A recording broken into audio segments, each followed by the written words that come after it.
Hello. Okay, I've been yapping and nobody's heard me. I think it's because I updated my Windows and then it reset my microphone. So I have to set it again. But hello. Thank you, Thom, for the lurk if you're still awake. It's been probably 2 weeks since the last stream. I don't know. I've been busy.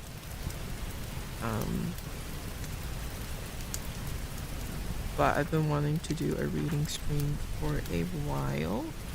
I was scratching my head trying to figure out what to read. Tried looking through the websites with all the free domain books. And then I settled on Sherlock Holmes because I really like Sherlock Holmes. Okay. I think next time I need to find a way to prop up my book while I'm reading. Because otherwise it's gonna look like I'm staring at the floor. Okay. I don't think I have anything for a makeshift book stand, so we'll just read this. We're starting off with the first book. This one's not that long. It's like maybe like 40 pages.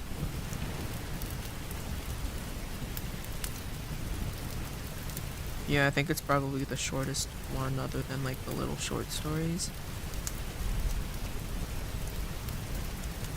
Okay. Let's see. I've got a real physical book. I don't know if the page turning gets picked up, especially because the book is behind the microphone, but I don't know. Can that be heard? Anyways, okay, that's the introduction. Skipping that.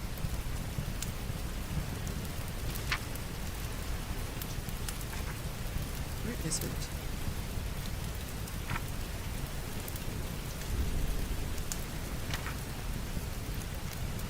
Okay, found it. You here? Okay. Okay,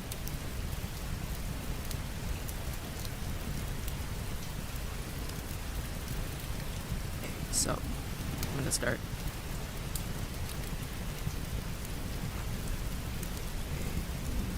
Do I have water? I don't have water, and that's not a good idea if I want to read. Give me like 2 minutes and I'm gonna go fill up my water bottle, or else I will be dying.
Make the prop smaller? I could. Let's see. Shrink this down.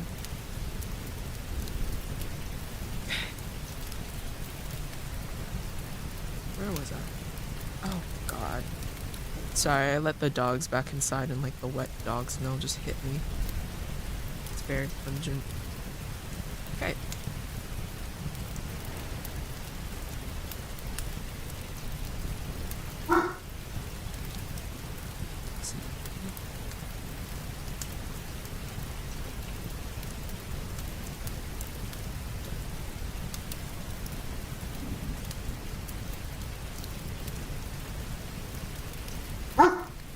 Yes, Happy. Can I help you?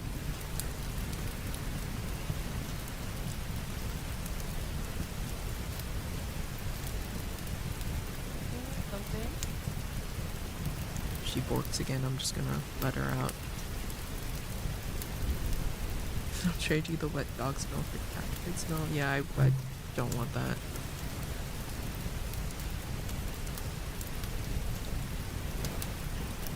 Will you settle?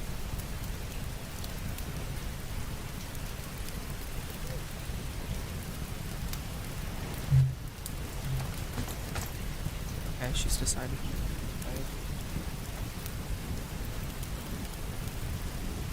Alright.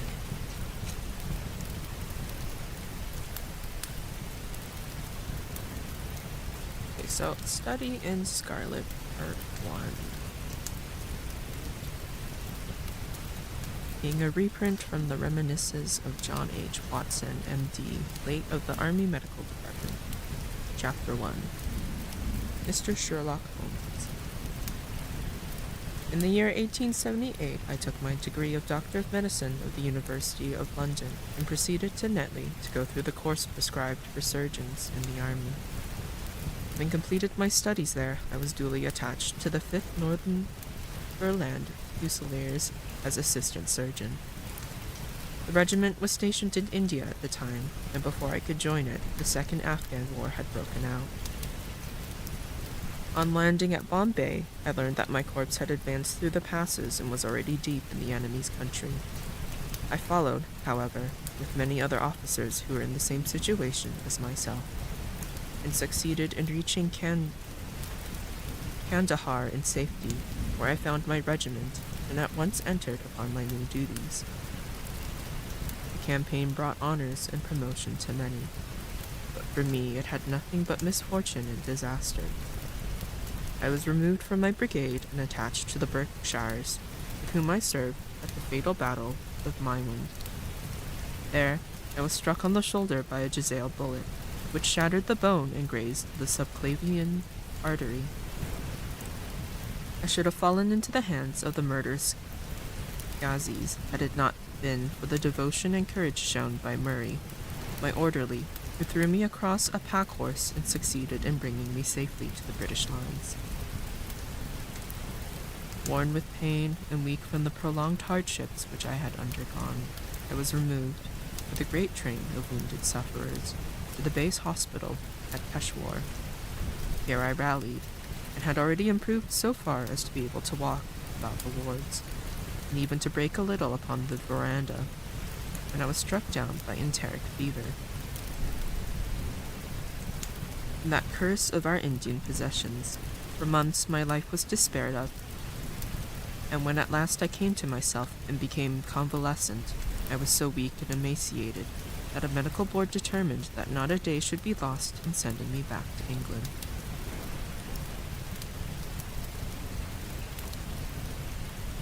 I was dispatched, accordingly, in the troop ship Orontes, and landed a month later on Portsmouth jetty, with my health irretrievably ruined, but with permission from the paternal government to spend the next 9 months in attempting to improve it. I had neither kith nor kin in England, and was therefore as free as air, or as free as an income of 11 shillings and 6 pence a day will permit a man to be. Under such circumstances, I naturally gravitated to London, that great cesspool into which all the loungers and idlers of the empire are irresistibly drained. There I stayed for some time, at a private hotel in the Strand, leading a comfortless, meaningless existence, and spending such money as I had, considerably more freely than I ought. So alarming did the state of my finances become, that I soon realized that I must either leave the metropolis and rusticate somewhere in the country, or that I must make a complete alteration in my style of living. Choosing the latter alternative, I began by making up my mind to leave the hotel, and to take up my quarters in some less pretentious and less expensive domicile.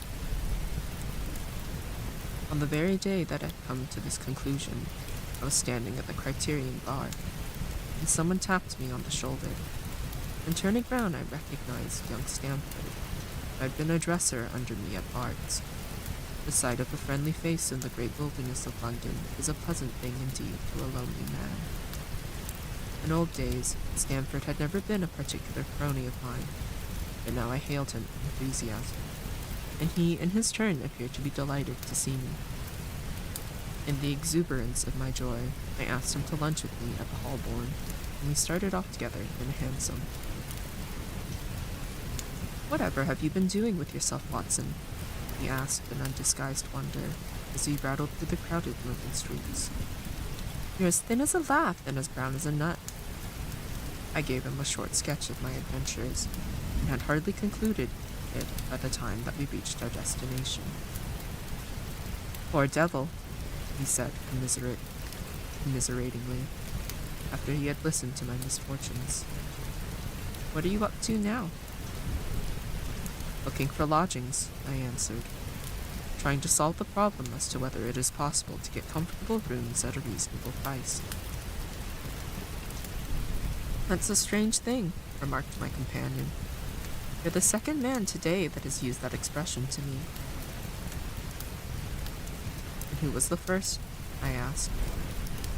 "A fellow who's working at the chemical laboratory up at the hospital. He was bemoaning himself this morning because he could not get someone to go halves with him in some nice rooms which he had found, and which were too much for his purse." "By Jove," I cried. "If he really wants someone to share the rooms and the expense, I am the very man for him. I should prefer having a partner to being alone." Young Stamford looked rather strangely at me over his wine-glass. "You don't know Sherlock Holmes yet," he said. "Perhaps you would not care for him as a constant companion."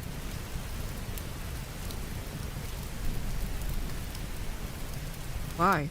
What is there against him?" "Oh, I didn't say there was anything against him. He's a little queer in his ideas, an enthusiast in some branches of science. As far as I know, he's a decent fellow enough." "A medical student, I suppose?" said I.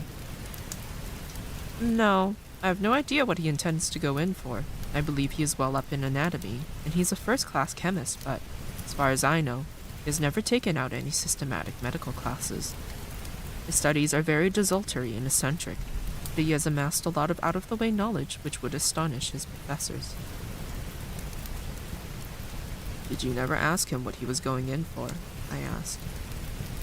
"No, he is not a man that is easy to draw out, though he can be communicative enough when the fancy seizes him." "I should like to meet him," I said. "If I am to lodge with anyone, I should prefer a man of studious and quiet habits. I am not strong enough yet to stand much noise or excitement. I had enough of both in Afghanistan to last me for the remainder of my natural existence. How could I meet this friend of yours?" "He is sure to be at the laboratory," returned my companion. "He either avoids the place for weeks, or else he works there from morning to night. If you like, we shall drive round together after luncheon."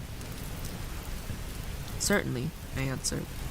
The conversation drifted away into other channels.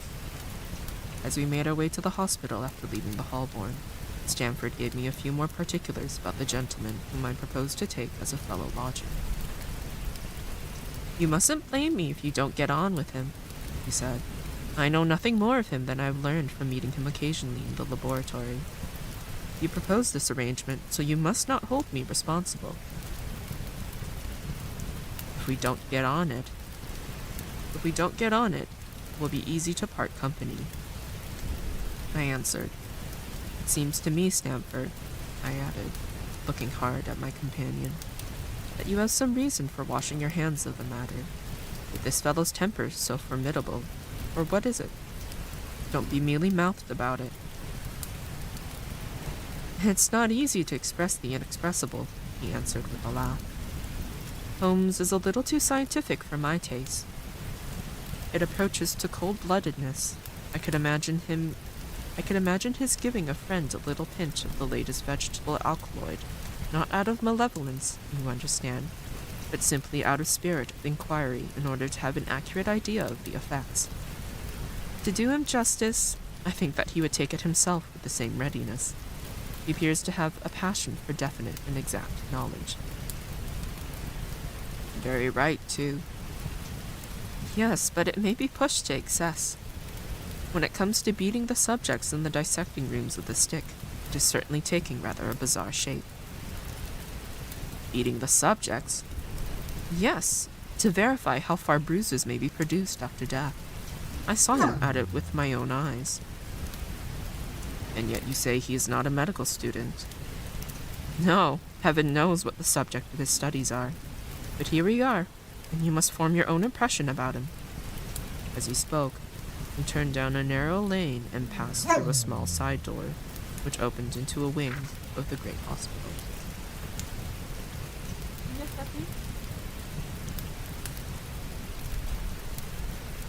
It was familiar ground to me, and I needed no guiding as we ascended the bleak stone staircase and made our way down the long corridor with its vista of whitewashed walls and dun-colored doors. Near the further end, a low-arched passage branched away from it and led to the chemical laboratory. This was a lofty chamber, lined and littered with countless bottles. Broad, low tables were scattered about, which bristled with retorts, test tubes, and little Bunsen lamps with their blue flickering flames. There was only one student in the room, who was bending over a distant table absorbed in his work. Okay, somebody's not happy with me. I will be right back.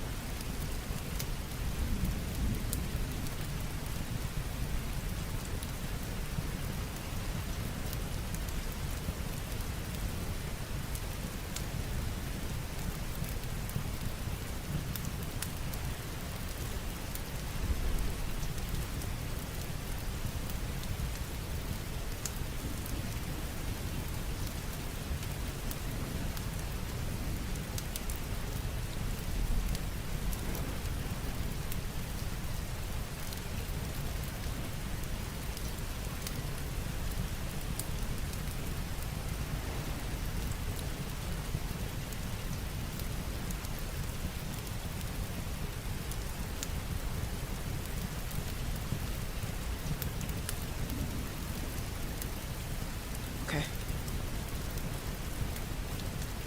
Where was I?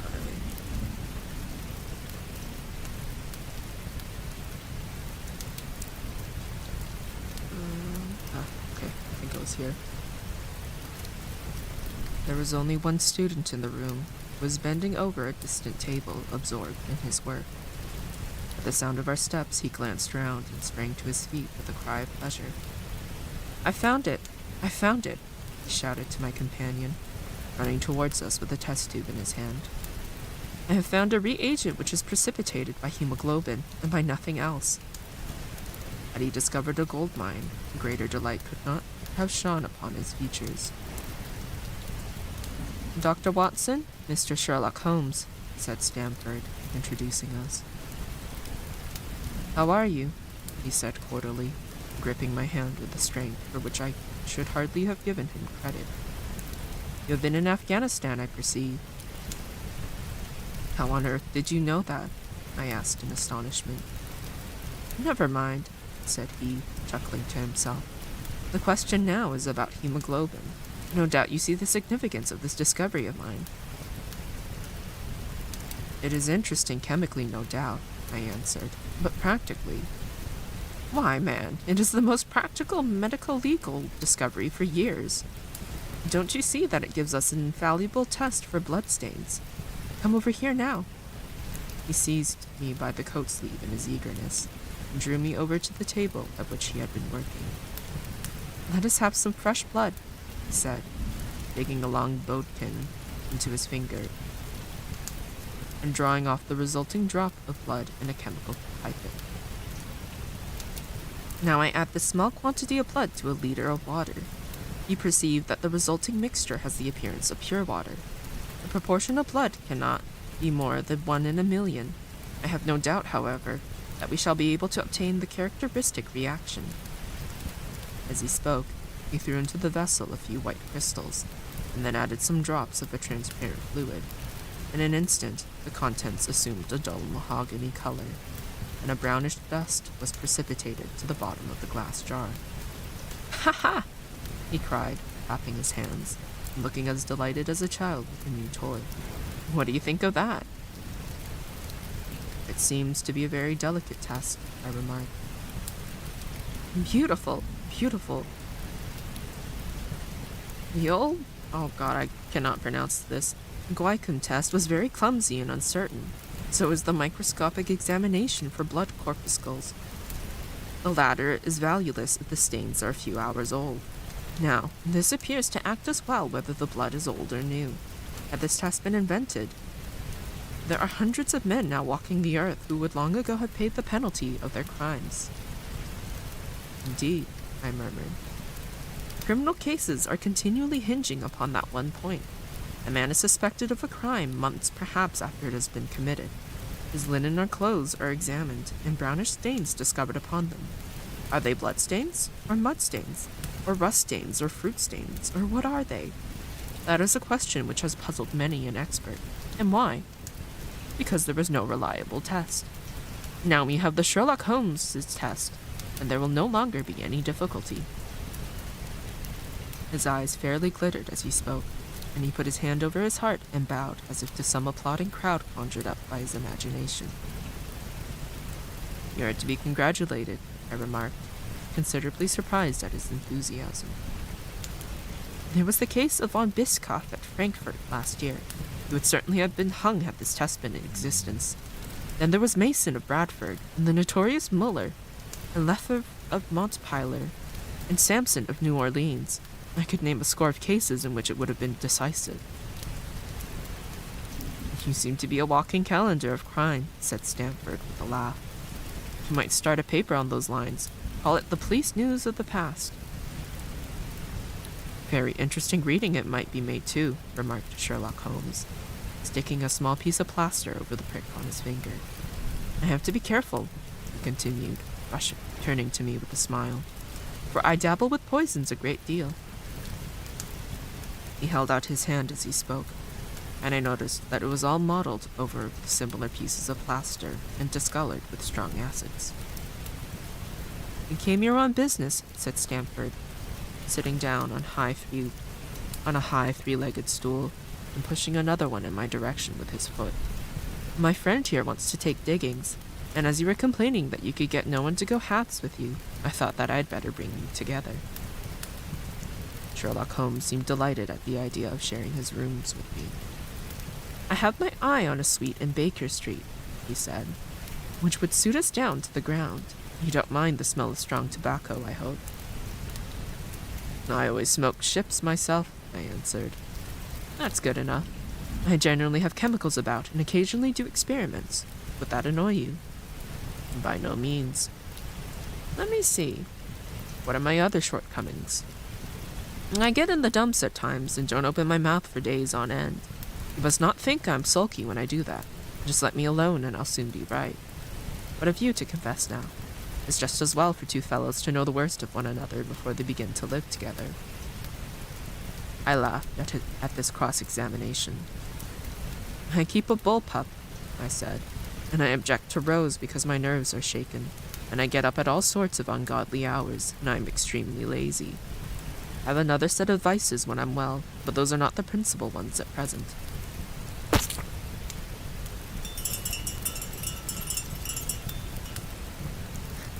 For the Polonia. Do you include violin playing in your category of rows? He asked anxiously. It depends on the player, I answered. A well-played violin is a treat for the gods. A badly played one. Oh, that's all right, he cried with a merry laugh. I think we may consider the thing as settled. That is, if the rooms are agreeable to you. When shall we see them? Call for me here at noon tomorrow, and we'll go together and settle everything, he answered. Hello, Heimdall. It's been a while. How are you? Okay. I think I skipped the page. Where is this? Yeah. All right. Noon exactly, said I, shaking his hand. We left him working among his chemicals, and we walked together towards my hotel. By the way, I asked suddenly, stopping and turning upon Stamford, how the deuce did he know that I'd come from Afghanistan? My companion smiled an enigmatical smile. That's just his little peculiarity, he said. A good many people have wanted to know how he finds things out. Oh, a mystery, is it? I cried, rubbing my hands. This is very piquant. I am much obliged to you for bringing us together. The proper study of mankind is man, you know. You must study him, then, Stanford said, as he bade me goodbye. You'll find him a naughty problem, though. I'll wager he learns more about you than you about him. Goodbye. Goodbye, I answered, and strolled on to my hotel, considerably interested in my new acquaintance. Good, it's been too long now chilling and listening to your story time. Yes, welcome on in. Reading. I would say this is one of my favorite series, the Sherlock Holmes books. Okay, you're on Chapter 2, The Science of Deduction. We met next day as he had arranged, and inspected the rooms at number 221B Baker Street, of which he had spoken at our meeting. It consisted of a couple of comfortable bedrooms and a single large, airy sitting room, cheerfully furnished and illuminated by 2 broad windows. So desirable in every way were the apartments, and so moderate did the term seem when divided between us, that the bargain was concluded upon the spot, and we at once entered into possession. That very evening I moved my things round from the hotel, and on the following morning Sherlock Holmes followed me with several boxes and portmanteaus. For a day or two we were busily employed in unpacking and laying out our property to the best advantage. That done, we gradually began to settle down and to accommodate ourselves to our new surroundings. Holmes was certainly not a difficult man to live with. He was quiet in his ways, and his habits were regular. It was rare for him to be up after 10 at night, and he had invariably breakfasted and gone out before I rose in the morning. Sometimes he spent his day at the chemical laboratory, sometimes in the dissecting rooms, and occasionally in long walks, which appeared to take him into the lowest portions of the city. Nothing could exceed his energy when the working fit was upon him, but now and again a reaction would seize him, and for days on end he would lie upon the sofa in the sitting room, hardly uttering a word or moving a muscle from morning to night. On these occasions I have noticed such a dreamy, vacant expression in his eyes, that I might have suspected him of being addicted to the use of some narcotic, had not the temperance and cleanliness of his whole life forbidden such a notion. As the weeks went by, my interest in him and my curiosity as to his aims in life gradually deepened and increased. His very person and appearance were such as to strike the attention of the most casual observer. In height, he was taller over 6 feet, and so excessively lean that he seemed to be considerably taller. His eyes were sharp and piercing, save during those intervals of torpor to which I have alluded, and his thin, hawk-like nose gave his whole expression an air of alertness and decision. His chin, too, had the prominence and squareness which marked the man of determination. His hands were invariably blotted with ink and stained with chemicals, yet he was possessed of extraordinary delicacy of touch, as I frequently had occasion to observe when I watched him manipulating his fragile philosophical instruments. The reader may set me down as a hopeless busybody when I confess how much the man stimulated my curiosity, and how often I endeavored to break through the reticence which he showed on all that concerned himself. Before pronouncing judgment, however, he remembered how objectless was my life, and how little there was to engage my attention.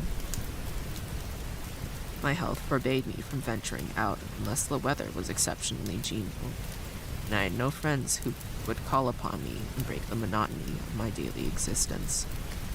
Under these circumstances, I eagerly hailed the little mystery which hung around my companion, and spent much of my time in endeavoring to unravel it. He was not studying medicine. He had himself, in reply to a question, confirmed Stamford's opinion upon that point. Neither did he appear to have pursued any course of reading which might fit him for a degree in science, or any other recognized portal which would give him an entrance into the learned world. Yet his zeal for certain studies was remarkable, and within eccentric limits to his knowledge. Eccentric limits, his knowledge was so extraordinarily ample and minute that his observations have fairly astounded me. Surely no man would work so hard or attain such precise information unless he had some definite end in view. Desultory readers are seldom remarkable for the exactness of their learning. No man burdens his mind with small matters unless he has some very good reasons for doing so.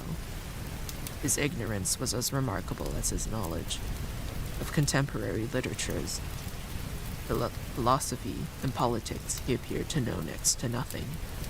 Upon my quoting Thomas Carlyle, he inquired in the naivest way who he might be and what he had done. My surprise reached a climax, however, when I found incidentally that he was ignorant of the Copernican theory and of the composition of the solar system. That any civilized human being in this 19th century should not be aware that the Earth traveled around the sun appeared to be to me such an extraordinary fact that I could hardly realize it. "You appear to be astonished," he said, smiling at my expression of surprise. "Now that I do know it, I shall do my best. I shall do my best to forget it." "To forget it?" "You see," he explained, "I consider that a man's brain originally is like a little empty attic, and you have to stock it with such furniture as you choose. A fool takes in all the lumber of every sort that he comes across, so that the knowledge which might be useful to him gets crowded out, or at best is jumbled up with a lot of other things, so that he has a difficulty in laying his hands upon it. Now, the skillful workman is very careful indeed as to what he takes into his brain attic.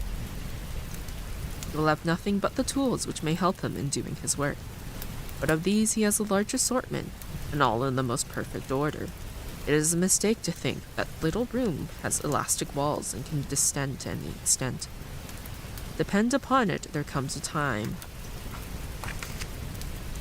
when for every addition of knowledge you forget something that you knew before. It is of the highest importance, therefore, not to have useless facts elbowing out the useful ones." "But the solar system," I protested. "What the deuce is it to me?" he interrupted impatiently. "You say that we go round the sun. If we went round the moon, it would not take a pennyworth of difference to me or to my work." I was on the point of asking him what that work might be, but something in his manner showed me that the question would be an unwelcome one. I pondered over our short conversation, however, and endeavored to draw my deductions from it. He said that he would acquire no knowledge which did not bear upon his object. Therefore, all the knowledge which he possessed was such as would be useful to him. I enumerated in my own mind all the various points upon which he had shown me that he was exceptionally well informed. I even took a pencil and jotted them down. I could not help smiling at the document when I had completed it. It ran in this way: Sherlock Holmes, his limits. 1. Knowledge of literature. Nil. 2. Knowledge of philosophy. Nil. 3. Knowledge of astronomy. Nil. 4. Knowledge of politics. Feeble. 5. Knowledge of botany. Variable. Well up in belladonna, opium, and poisons generally. Knows nothing of practical gardening. 6. Knowledge of geology. Practical, but limited. Tells at a glance different soils from each other. After walks has shown me splashes upon his trousers, and told me by their color and consistence in what part of London he had received them. 7. Knowledge of chemistry. Profound. 8. Knowledge of anatomy. Accurate, but unsystematic. 9. Knowledge of sensational literature. Immense. He appears to know every detail of every horror perpetrated in the century. 10. Plays the violin well. 11. Is an expert single-stick player, boxer, and swordsman. 12. Has a good practical knowledge of British law. When I had got so far in my list, I threw it into the fire in despair. If I can only find what the fellow is driving at by reconciling all these accomplishments and discovering a calling which needs them all, I said to myself, I may as well give up the attempt at once. I see that I've alluded above to his powers upon the violin. These were very remarkable, but as eccentric as all his other accomplishments. That he could play pieces, and difficult pieces, I knew well, but at my request he has played me some of Mendelssohn's Lieder and other favorites. When left to himself, however, he would seldom produce any music or attempt any recognized air. Leaning back in his armchair of an evening, he would close his eyes and scrape carelessly at the fiddle, which was thrown across his knee. Sometimes the chords were sonorous and melancholy. Occasionally they were fantastic and cheerful. Clearly they reflected the thoughts which possessed him. But whether the music aided those thoughts, or whether the playing was simply the result of a whim or fancy, was more than I could determine. I might have rebelled against the exasperating solos had it not been that he usually terminated them by playing in quick succession a whole series of my favorite airs, as a slight compensation for the trial upon my patience. During the first week or so, we had no callers, and I had begun to think that my companion was as friendless a man as I was myself. Presently, however, I found that he had many acquaintances, and those in the most different classes of society. There was one little sallow, rat-faced, dark-eyed fellow who was introduced to me as Mr. Lestrade, who came 3 or 4 times in a single week. One morning, a young girl called, fashionably dressed, and stayed for half an hour or more. The same afternoon brought a gray-headed, seedy visitor, looking like a Jew peddler, who appeared to me to be much excited, and was closely followed by a slipshod elderly woman. On another occasion, an old white-haired gentleman had an interview with my companion, and on another, a railway porter in his velveteen uniform. When any of these nondescript individuals put in an appearance, Sherlock Holmes used to beg for the use of the sitting room, and I would retire to my bedroom. He always apologized to me for putting me to this inconvenience. "I have to use this room as a place of business," he said, "and these people are my clients." Again, I had an opportunity of asking him a point-blank question, and again my delicacy prevented me from forcing another man to confide in me. I imagined at the time that he had some strong reason for not alluding to it, but he soon dispelled the idea by coming round to the subject of his own accord.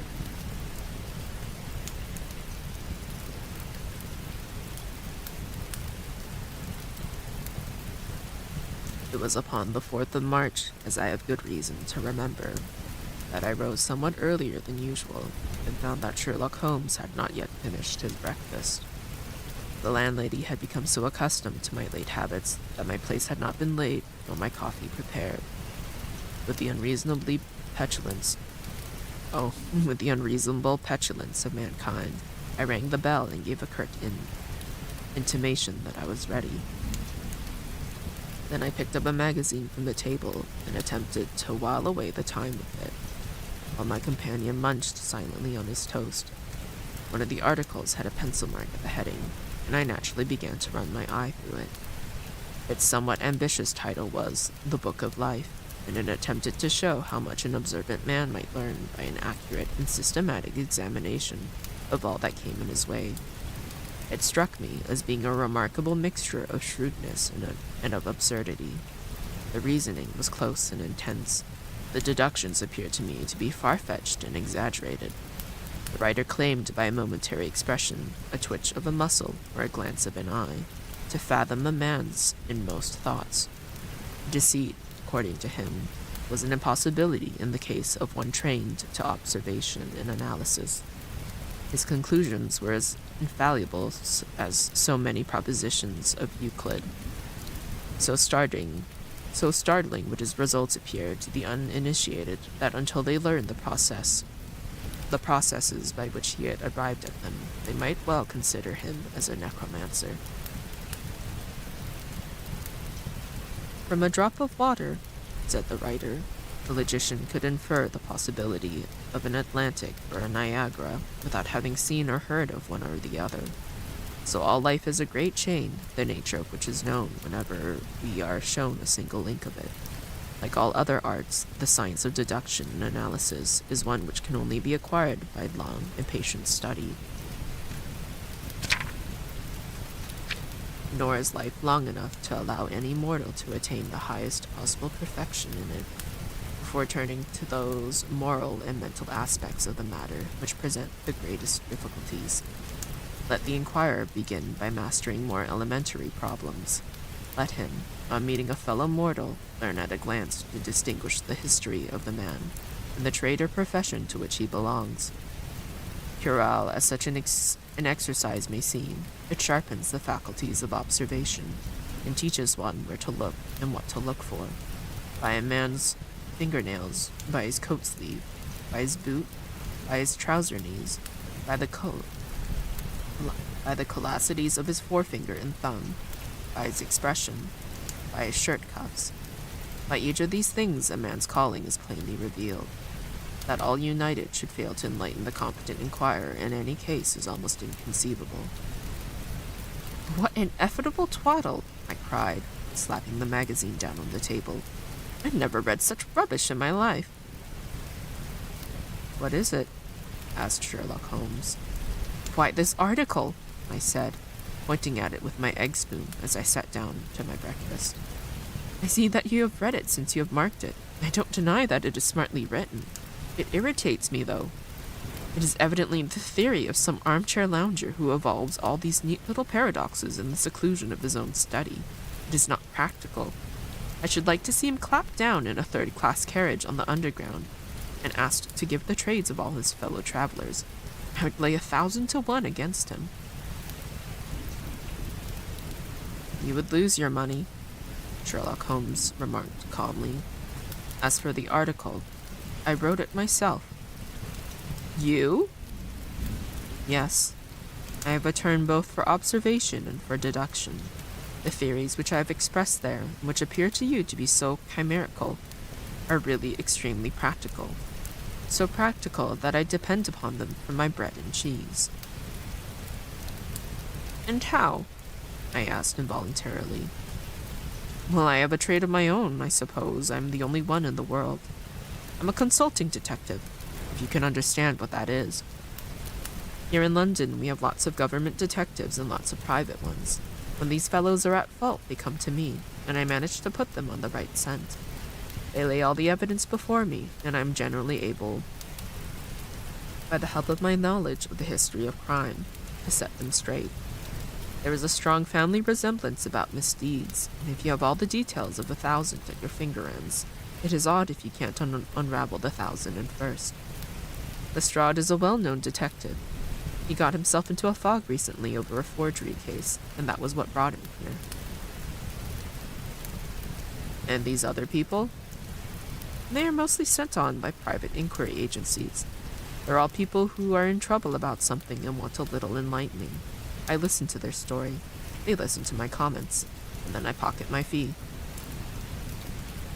"But do you mean to say," I said, "that without leaving your room you can unravel some knot which other men can make nothing of, although they have seen every detail for themselves?"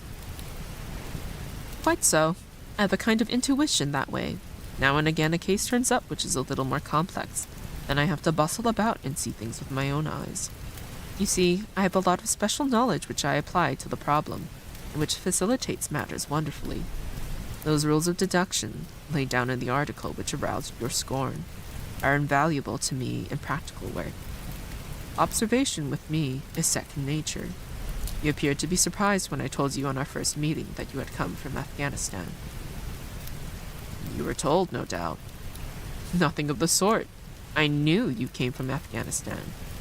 From long habit, the train of thoughts ran so swiftly through my mind that I arrived at the conclusion without being conscious of intermediate steps.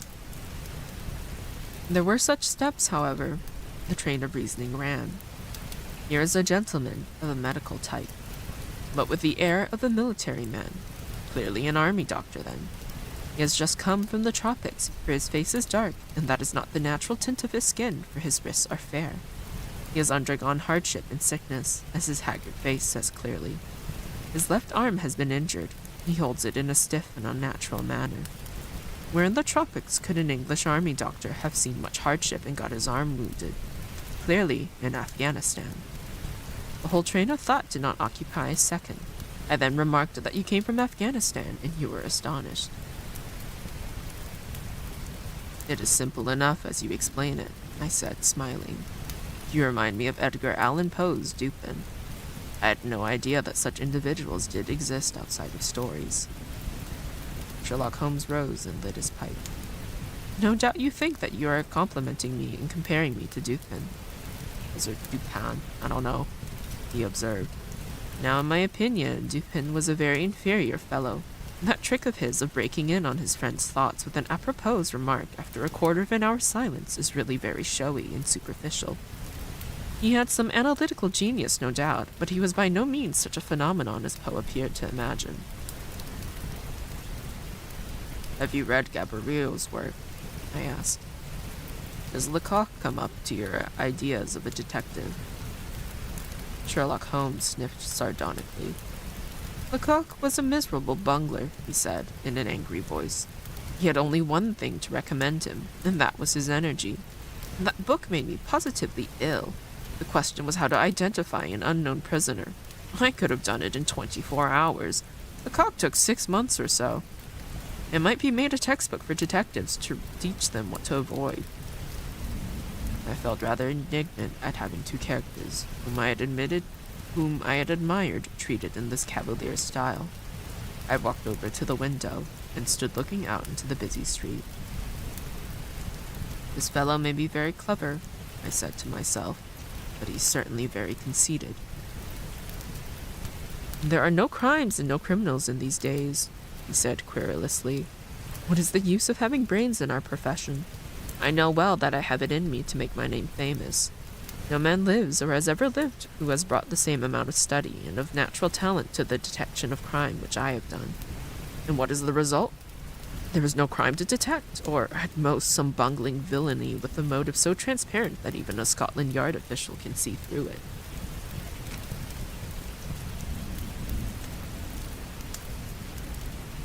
I'm struggling to open this page. There we go. I was still annoyed at his bumptious style of conversation. I thought it best to change the topic. I wonder what that fellow is looking for, I asked, pointing to a stalwart, plainly dressed individual who was walking slowly down the other side of the street, looking anxiously at the numbers. He had a large blue envelope in his hand and was evidently the bearer of the message. You mean the retired sergeant of Marines, said Sherlock Holmes. Brag and bounce, thought I to myself. He knows that I cannot verify his guess. The thought had hardly passed through my mind when the man whom we were watching caught sight of the number of our door and ran rapidly across the roadway. I heard a loud knock, a deep voice below, and heavy steps ascending the stair. For Mr. Sherlock Holmes, he said, stepping into the room and handing my friend the letter. Here was an opportunity of taking the conceit out of him. He little thought of this when he made that random shot. May I ask, my lad, I said, in the blandest voice, what your trade may be? Missionaire, sir, he said gruffly, uniform away for repairs. And you were? I asked, with a slightly malicious glance at my companion. A sergeant, sir. Royal Marine Light Infantry, sir. No answer? Right, sir. He clicked his heels together, raised his hand in a salute, and was gone.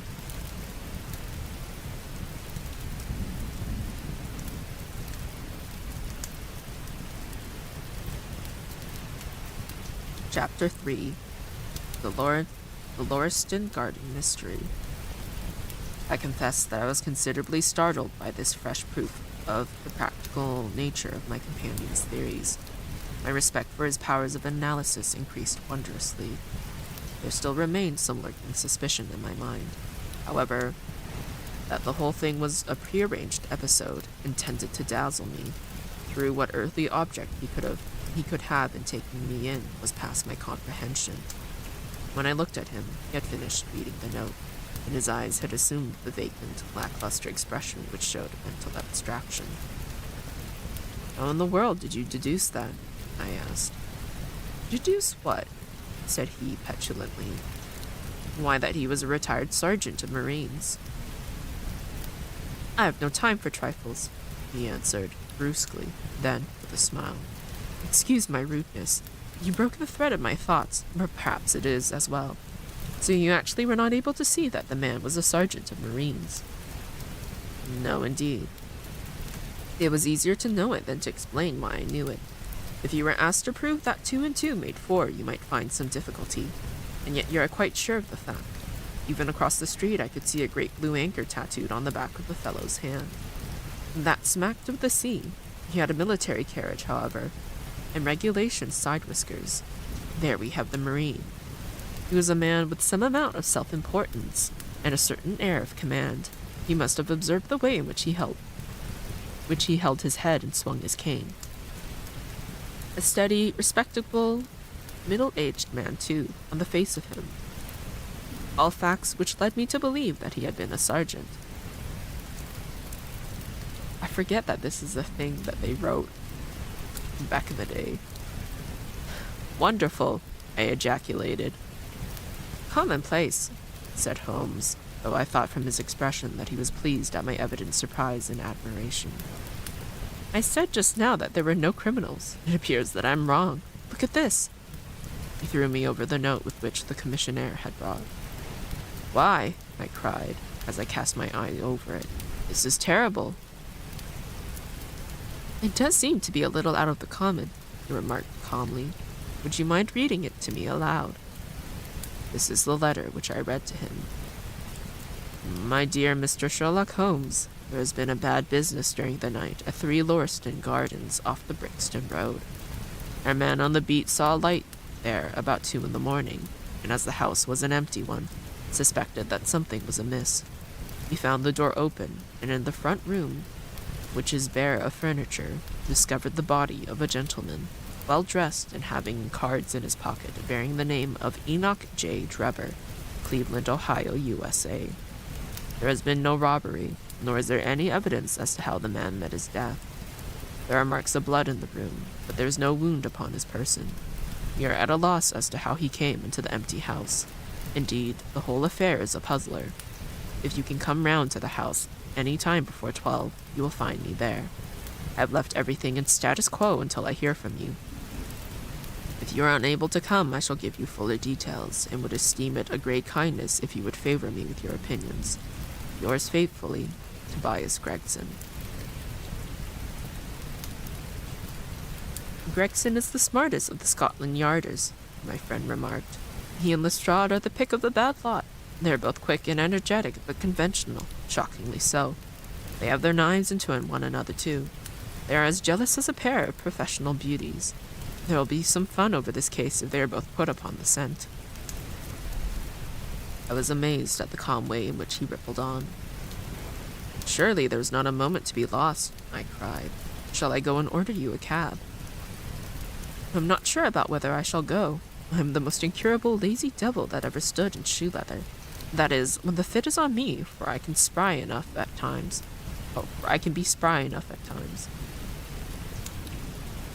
Why, it is just such a chance as you have been longing for. My dear fellow, what does it matter to me? Supposing I unravel the whole matter, you may be sure that Gregson, Lestrade, and Co. will pocket all the credit.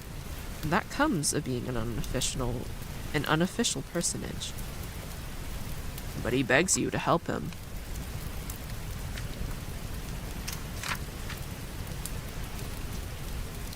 Yes, he knows that I'm his superior and acknowledges it to me. Oop, ads have started on Twitch. Okay, I'm gonna take this time to go use the bathroom. Okay, we'll be back.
assuming Heimdall's not here anymore, but thank you for staying when you could.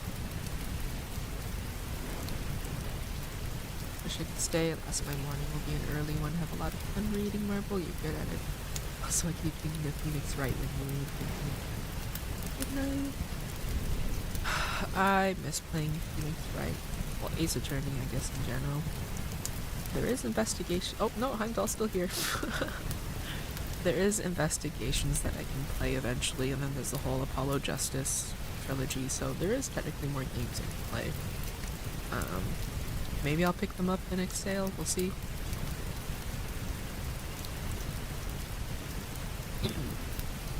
But yeah, I like reading. I want to eventually be able to get to a point where I can, like, probably comfortably read a book doing voices, but I don't think I'll get there for a while.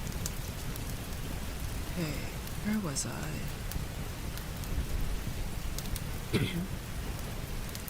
I think I was on this new page.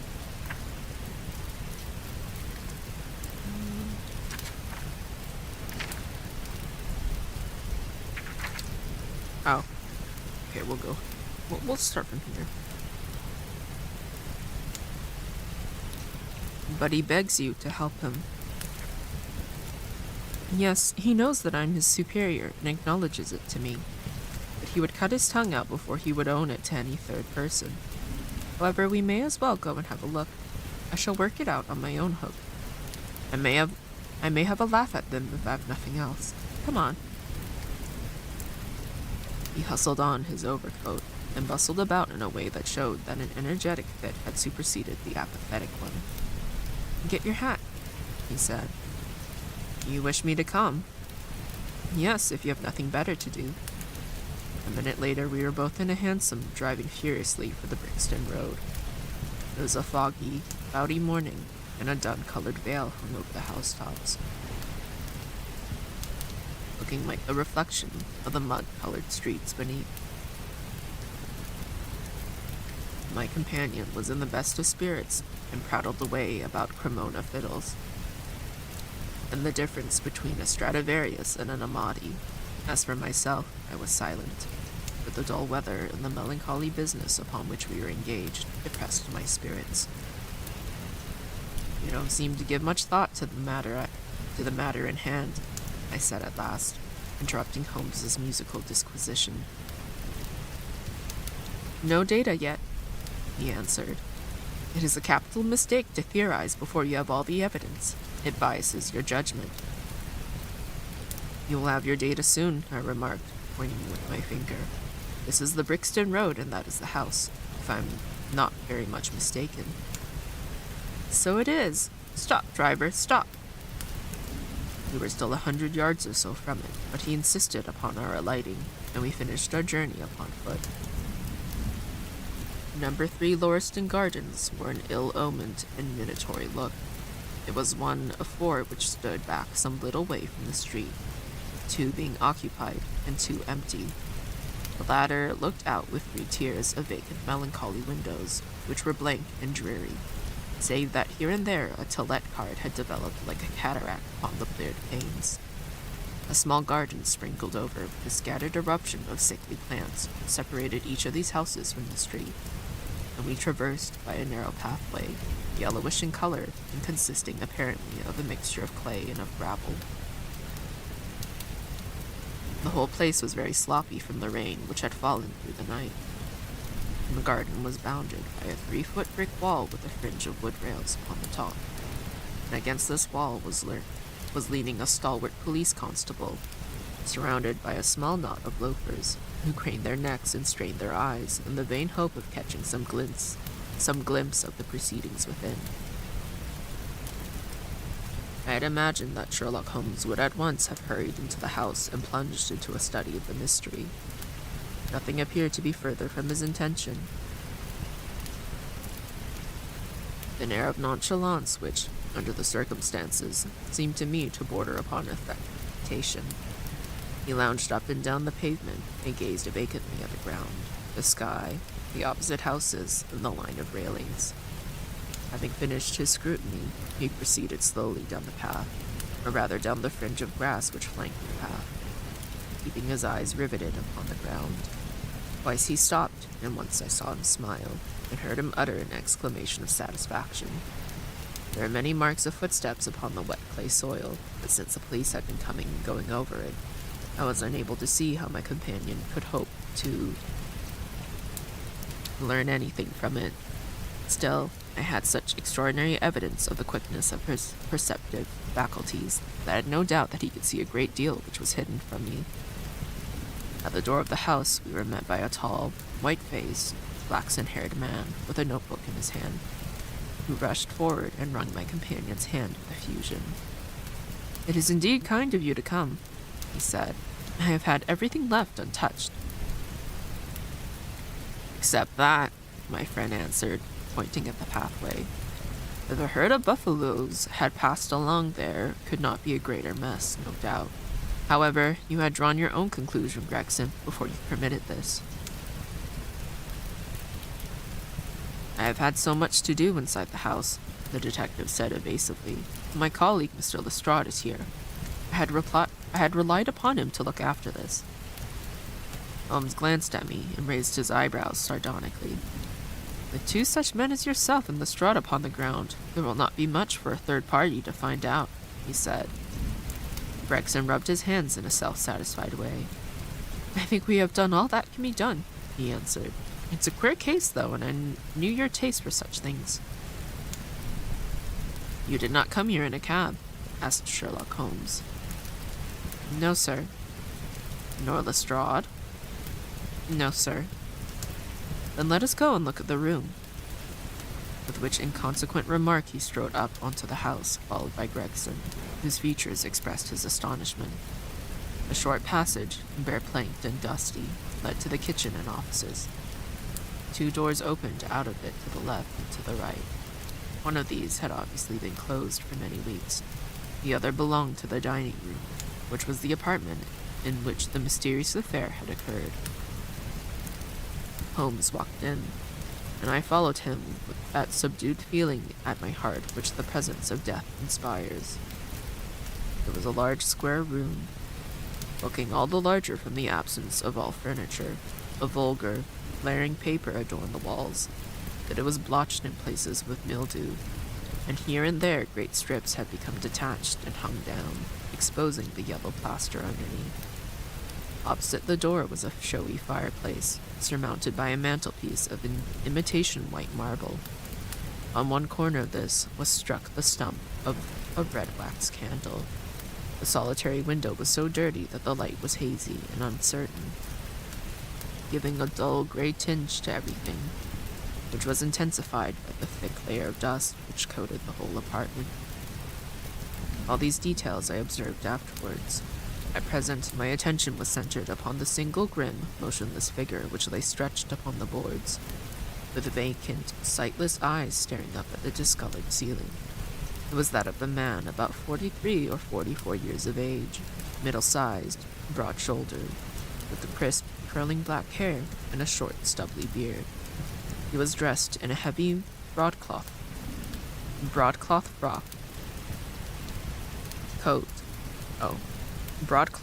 coat and waistcoat, with light-colored trousers, an immaculate collar and cuffs. A top hat, well brushed and trim, was placed upon the floor beside him. His hands were clenched and his arms thrown abroad, while his lower limbs were interlocked.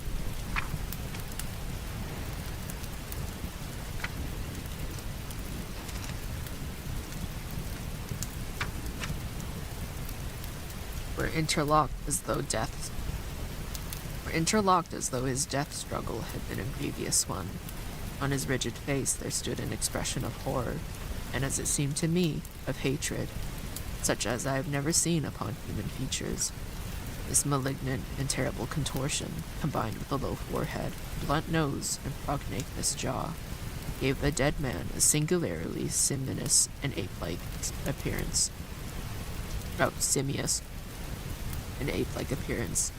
Which was increased by his writhing, unnatural posture. I have seen death in many forms, but never has it appeared to me in a more fearsome aspect than in that dark, grimy apartment. which looked out upon one of the main arteries of suburban London. Lestrade, lean and ferret-like as ever, was standing by the doorway and greeted my companion and myself.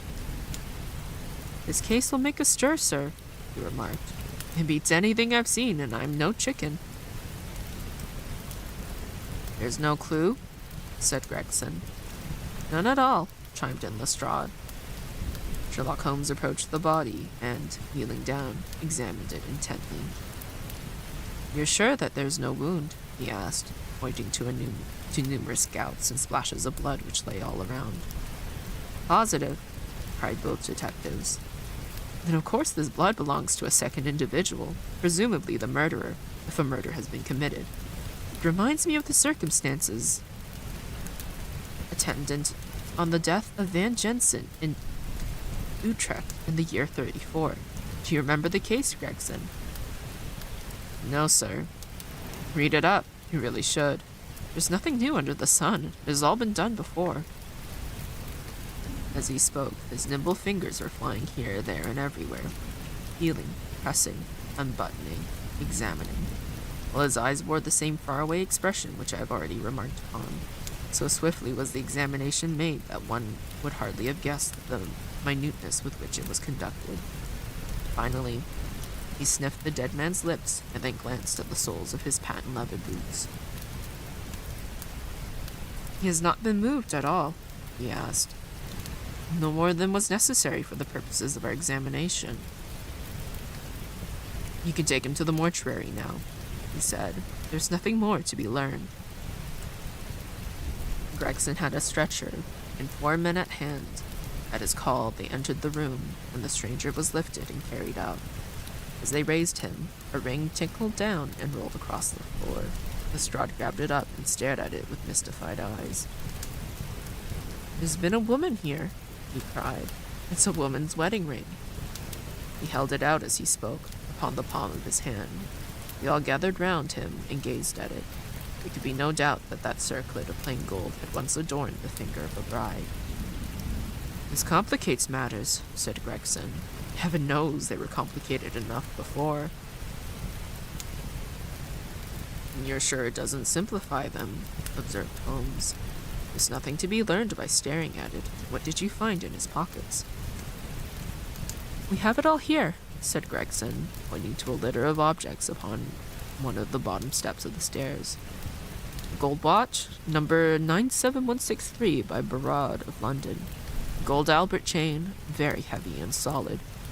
Gold ring with Masonic device. Gold pin. Bulldog's head with rubies as eyes. Russian leather card case with cards of Enoch J. Drebber of Cleveland, corresponding with the EJD upon the linen. No purse, but loose money to the extent of £7.13. Pocket edition of Boccaccio's Decameron with the name of Joseph Strangerson upon the flyleaf. 2 letters, one addressed to E.J. Drebber and one to Joseph Strangerson."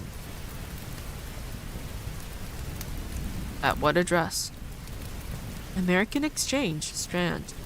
To be left till called for. They are both from the Guian Steamship Company and refer to the sailing of their boats from Liverpool. It is clear that this unfortunate man was about to return to New York." "Have you made inquiries as to this man, Strangerson?" "I did at once, sir," said Gregson. "I have had advertisements sent to all the newspapers, and one of my men has gone to the American Exchange, but he has not returned yet." "Have you sent to Cleveland?" "We telegraphed this morning." "How did you word your inquiries?" "We simply detailed the circumstances and said that we should be glad of any information which could help us." "You did not ask for particulars on any point which appeared to you to be crucial?" "I asked about Strangerson." "Nothing else? Is there no circumstance on which this whole case appears to hinge? Will you not telegraph again?" "I have said all I have to say," said Gregson in an offended voice. Sherlock Holmes chuckled to himself and appeared to be about to make some remark when Lestrade, who had been in the front room while we were holding this conversation in the hall, reappeared upon the scene, rubbing his hands in a pompous and self-satisfied manner. "Mr. Gregson," he said, I just have made a discovery of the highest importance, and one which would have been overlooked had I not made a careful examination of the walls." The little man's eyes sparkled as he spoke, and he was evidently in a state of suppressed exultation at having scored a point higher than his colleague. "Come here," he said, bustling back into the room, the atmosphere of which felt clearer since the removal of its ghastly inmate. "Now stand there." He struck a match on his boot and held it up against the wall. "Look at that," he said triumphantly. I've remarked that the paper had fallen away in parts. In this particular corner of the room, a large piece had peeled off, leaving a yellow square of coarse plastering. Across this bare space, there was scrawled in blood-red letters a single word. Rache? I don't know. It's R-A-C-H-E. Don't know what it means.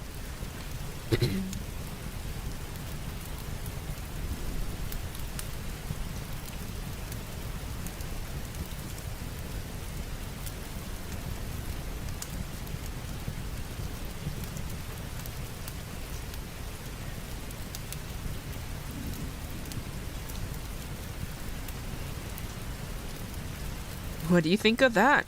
cried the detective, with the air of a showman exhibiting his show. "This was overlooked because it was in the darkest corner of the room, and no one thought of looking there. The murderer has written it with his or her own blood. See this smear where it has trickled down the wall? That disposes of the idea of suicide anyhow. Why was that corner chosen to write it on? I'll tell you. See that candle on the mantelpiece? It was lit at the time, and if it was lit, this corner would be the brightest instead of the darkest portion of the wall." "And what does it mean now that you have found it?" asked Gregson in a depreciatory voice. "Mean? Why, it means that the writer was going to put the female name Rachel, but was disturbed before he or she had time to finish. You mark my words, when this case comes to be cleared up, you'll find that a woman named Rachel has something to do with it. It's all very well for you to laugh, Mr. Sherlock Holmes. You may be very smart and clever, but the old hound is the best when all is said and done." "I really beg your pardon," said my companion, who had ruffled the little man's temper by bursting into an explosion of laughter. "You certainly have the credit of being the first of us to find this out, and, as you say it, bears every mark of having been written by the other participant in last night's mystery. I've not had time to examine this room yet, but with your permission I shall do so now." As he spoke, he whipped a tape measure and a large round magnifying glass from his pocket.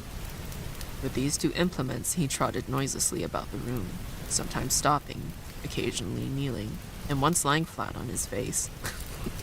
So engrossed was he with his occupation that he appeared to have forgotten our presence, and he chattered away to himself under his breath the whole time, keeping up a running fire of exclamations, groans, whistles, and little cries suggestive of encouragement and of hope.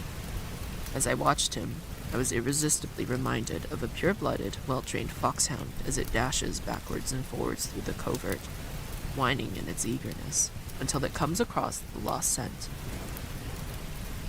For 20 minutes or more, he continued his researches, measuring with the most exact care the distance between marks which were entirely invisible to me, and occasionally applying his tape to the walls in an equally incomprehensible manner.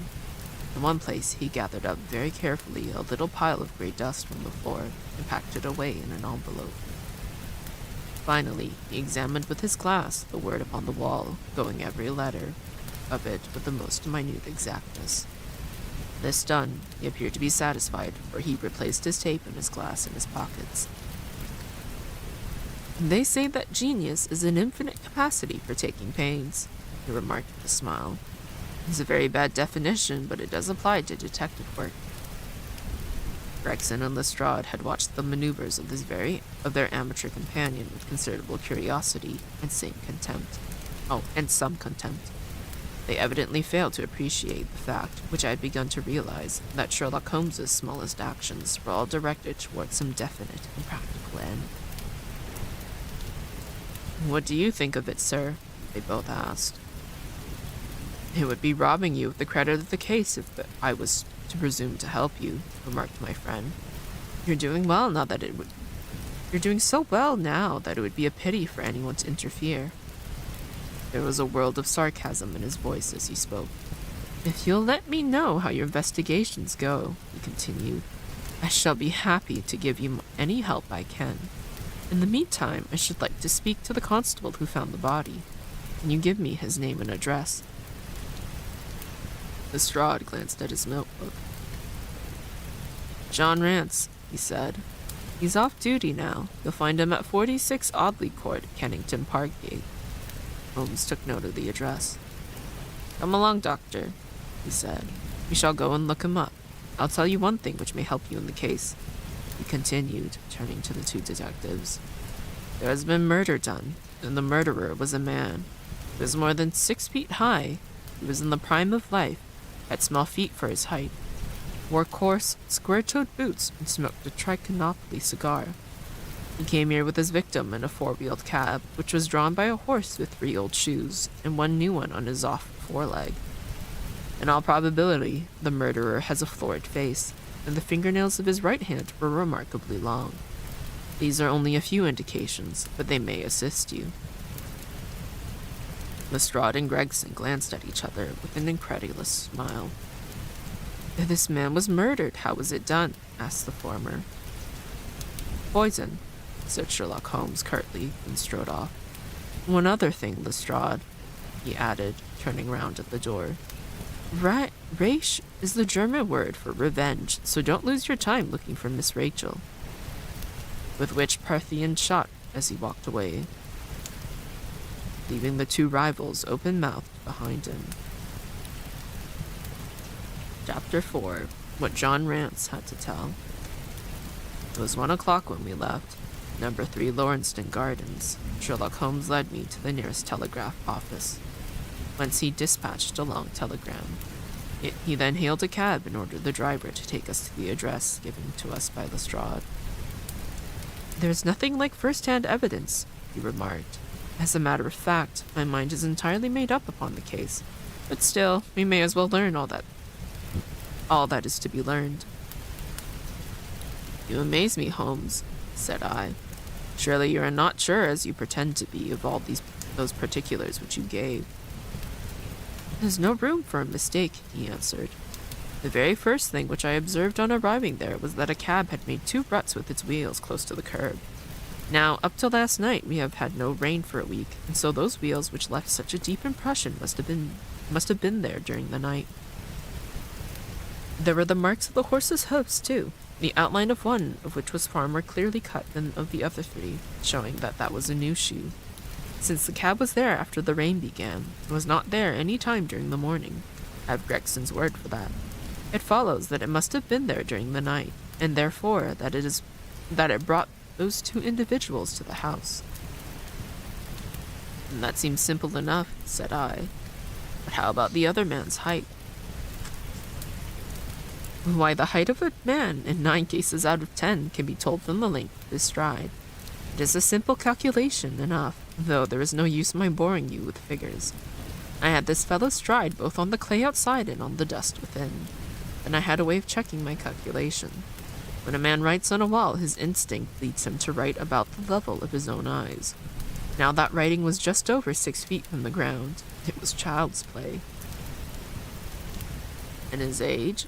I asked. Well, if a man can stride 4.5 feet without the smallest effort, he can't be quite in the sere and yellow. That was the breadth of the puddle on the garden walk which he had evidently walked across. Patent leather boots had gone round, and square toes had hopped over. There's no mystery about it at all. I'm simply applying to ordinary life a few of those precepts of observation and deduction which I advocated in that article. Is there anything else that puzzles you? The fingernails and the trichinopoly, I suggested. Writing on the wall was done with the man's forefinger dipped in blood. My glass allowed me to observe that the plaster was slightly scratched in doing it, which would not have been the case if the man's nail had been trimmed. I gathered up some scattered ash from the floor. It was dark in color and flaky.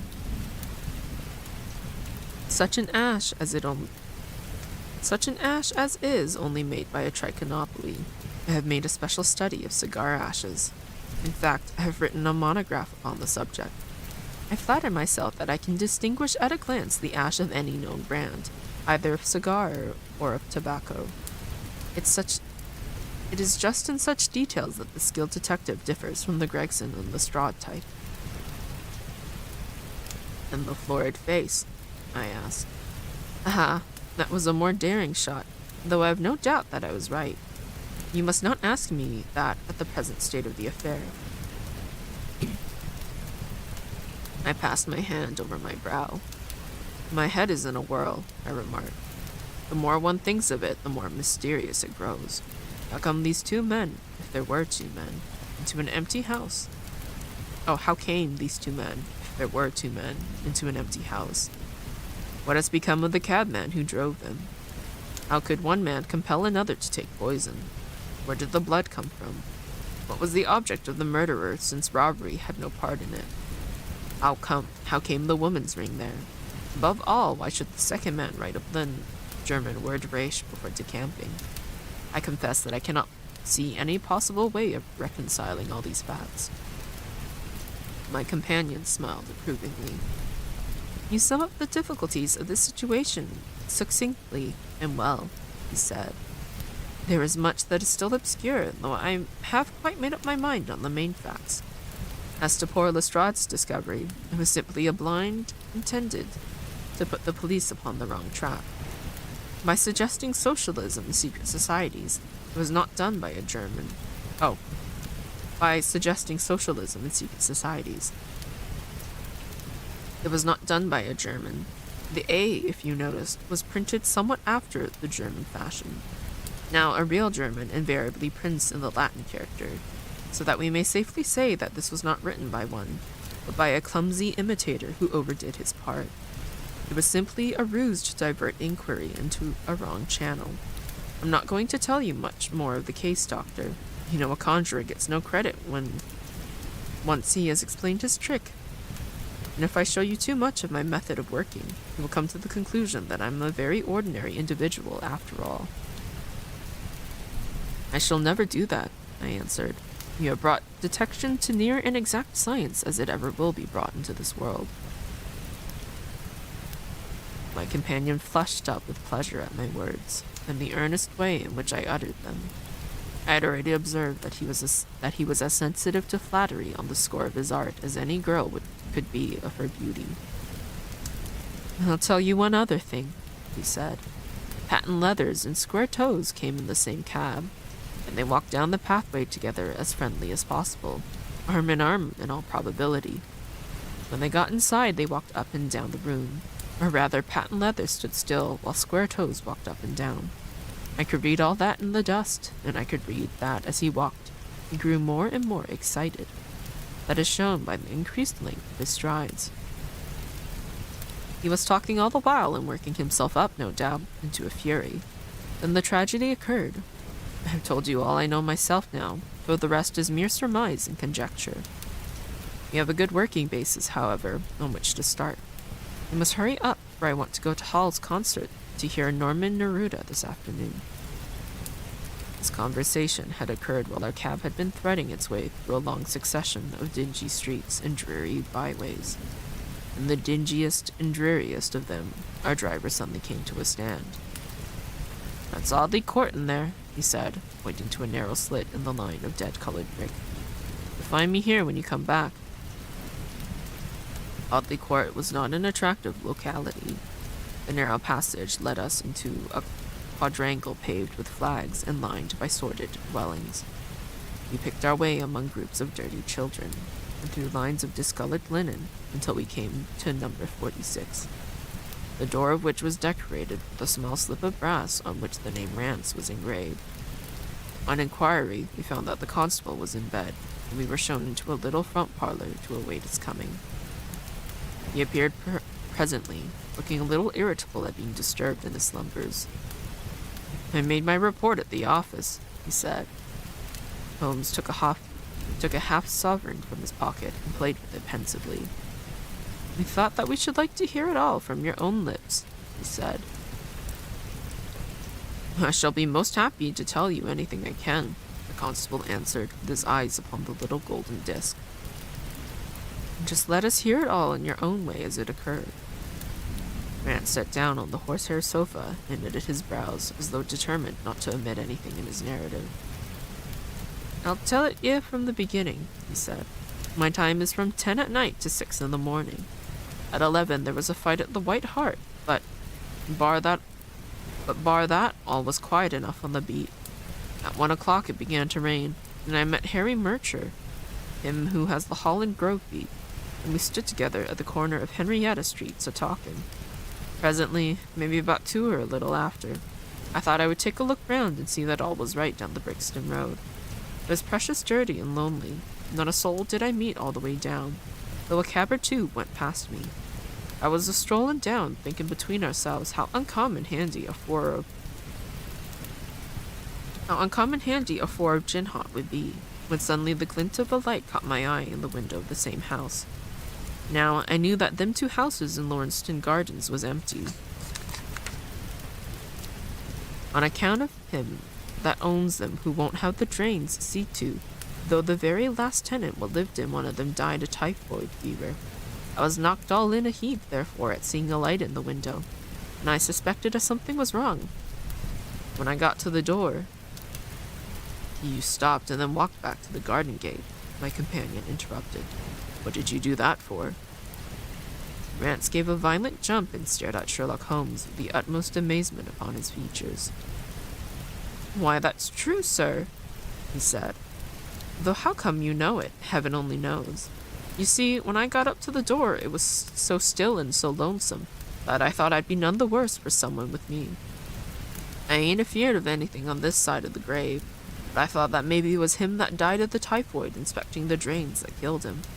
The thought gave me a kind of turn, and I walked back to the gate to see if I could see Murcher's lantern, but there was no sign of him nor of anyone else. There was no one in the street.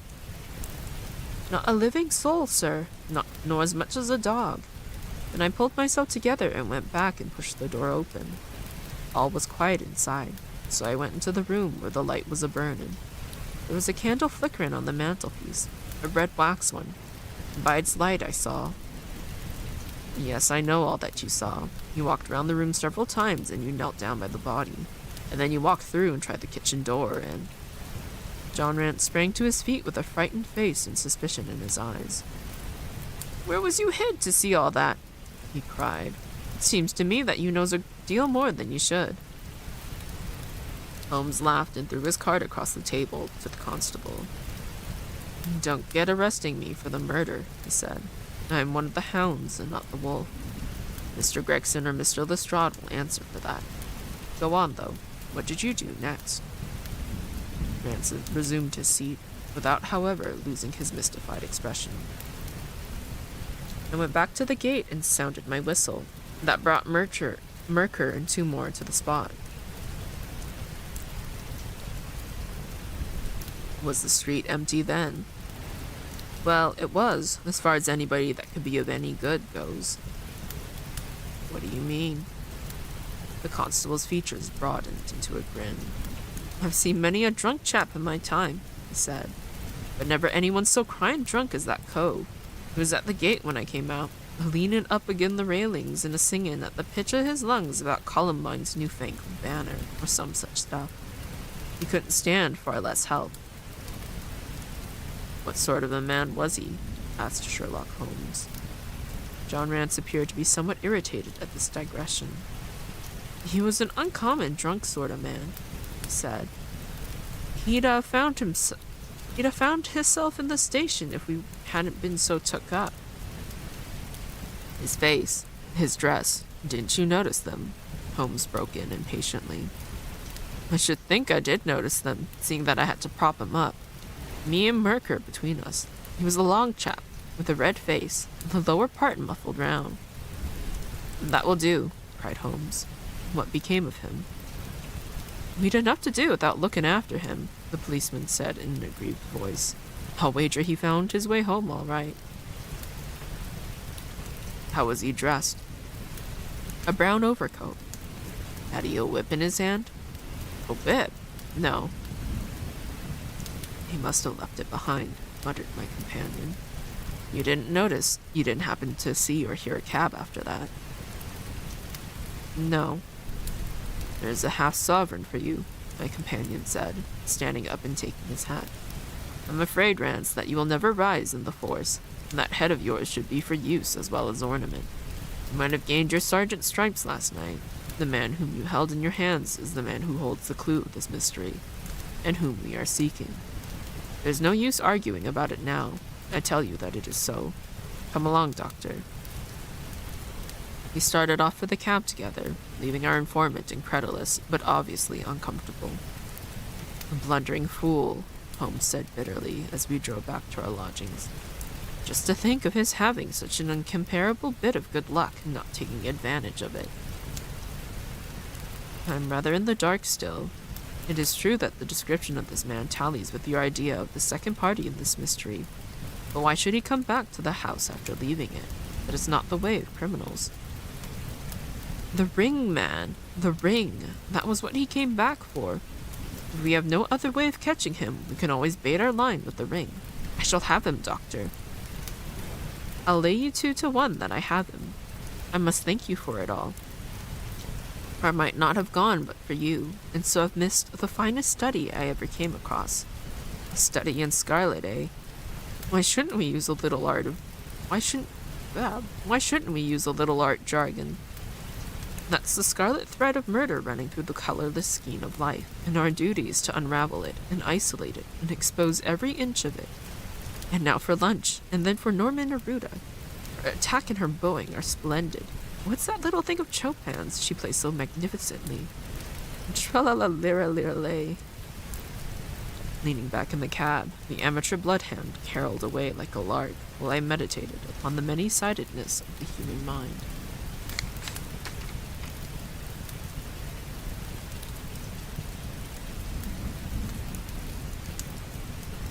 Chapter 5.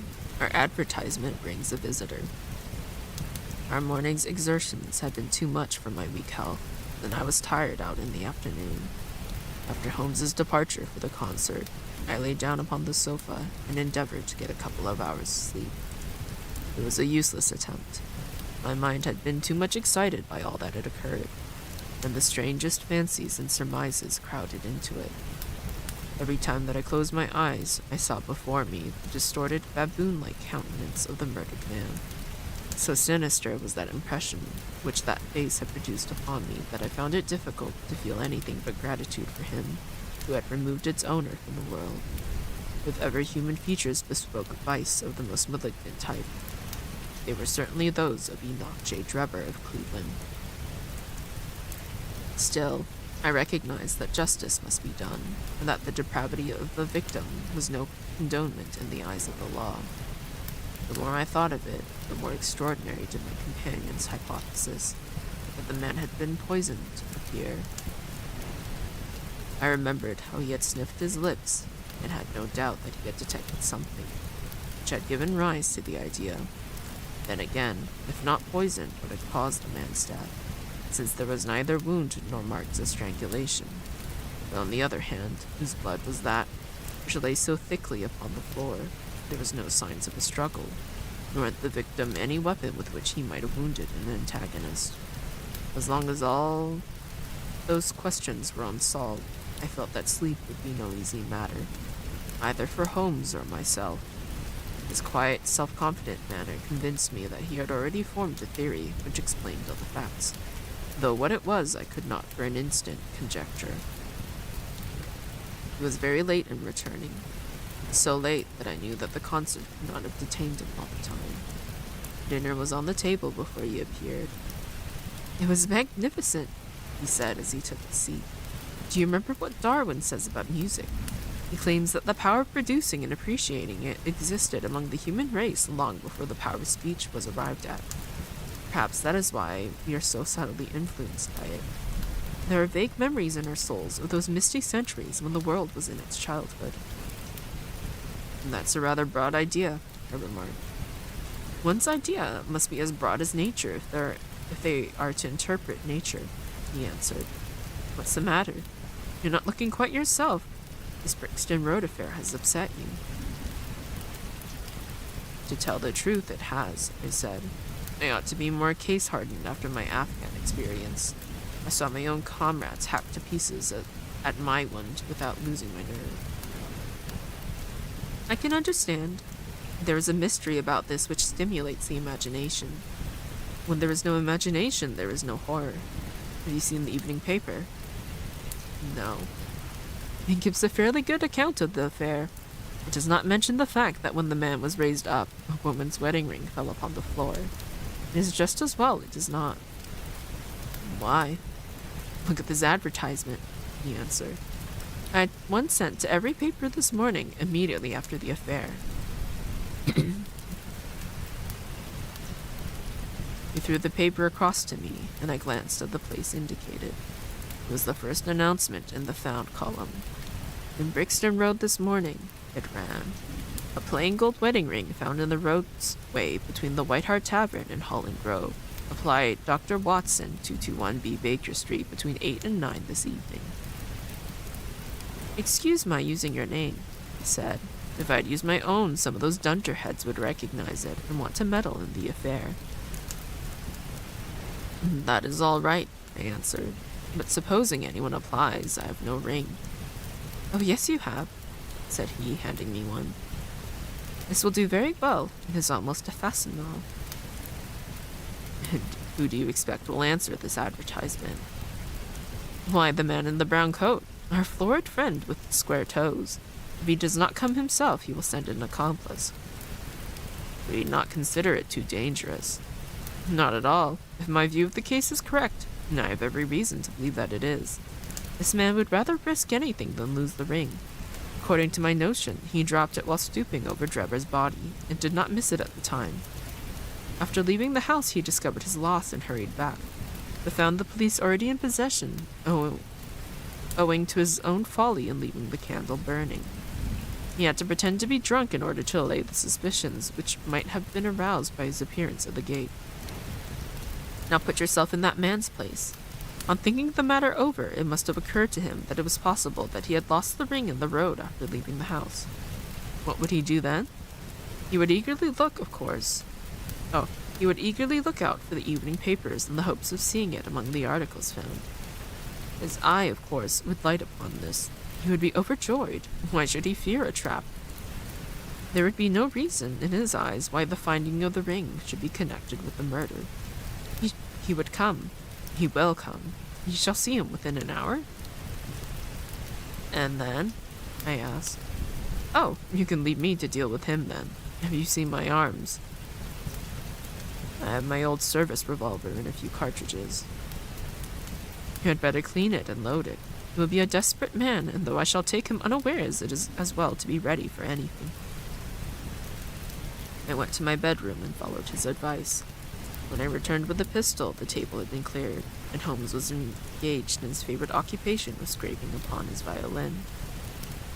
The plot thickens, he said as I entered. I have just had an answer to my American telegram. My view of the case is the correct one. And that is? I asked eagerly. My fiddle will be the better for new strings, he remarked. Put your pistol in your pocket. When the fellow comes, speak to him in an ordinary way. Leave the rest to me. Don't frighten him by looking at him too hard. It is 8 o'clock now, I said, glancing at my watch. Yes, he will probably be here in a few minutes. Open the door slightly. That will do. Now put the key on the inside. Thank you. This is a queer old book I picked up at a stall yesterday. De Jure Intelligent, published in Latin at Liège in the Lowlands in 1642. Charles's head was still firm on his shoulders when this little brown-backed volume was struck off. Who's the printer?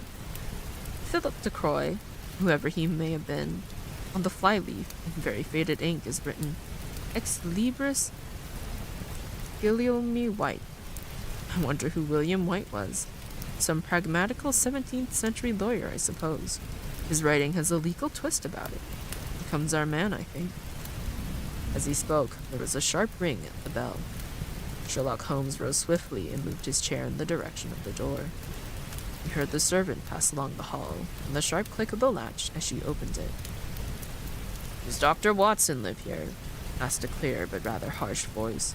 We could not hear the servant's reply, but the door closed, and someone began to ascend the stairs. The footfall was an uncertain and shuffling one. A look of surprise passed over the face of my companion as he listened to it. He came slowly upon the passage, and there was a feeble tap at the door. "Come in," I cried. At my summons, instead of the man of violence whom we expected, a very old and wrinkled woman hobbled into the apartment. She appeared to be dazzled by the sudden blaze of light, and after dropping a curtsy, she stood blinking at us with her bleary eyes and fumbling in her pocket with nervous, shaky fingers. I glanced at my companion, and his face had assumed such a disconsolate expression that it was all I could do to keep my countenance. The old crone drew out an evening paper and pointed at our advertisement. "It's this as has brought me, good gentleman," she said, dropping another curtsy. "Gold wedding ring in the Brixton Road. It belongs to my girl Sally, as was married only this time 12-month, which her husband is steward aboard a Union boat. And what he'd say if he come home and found her without her ring is more than I can think.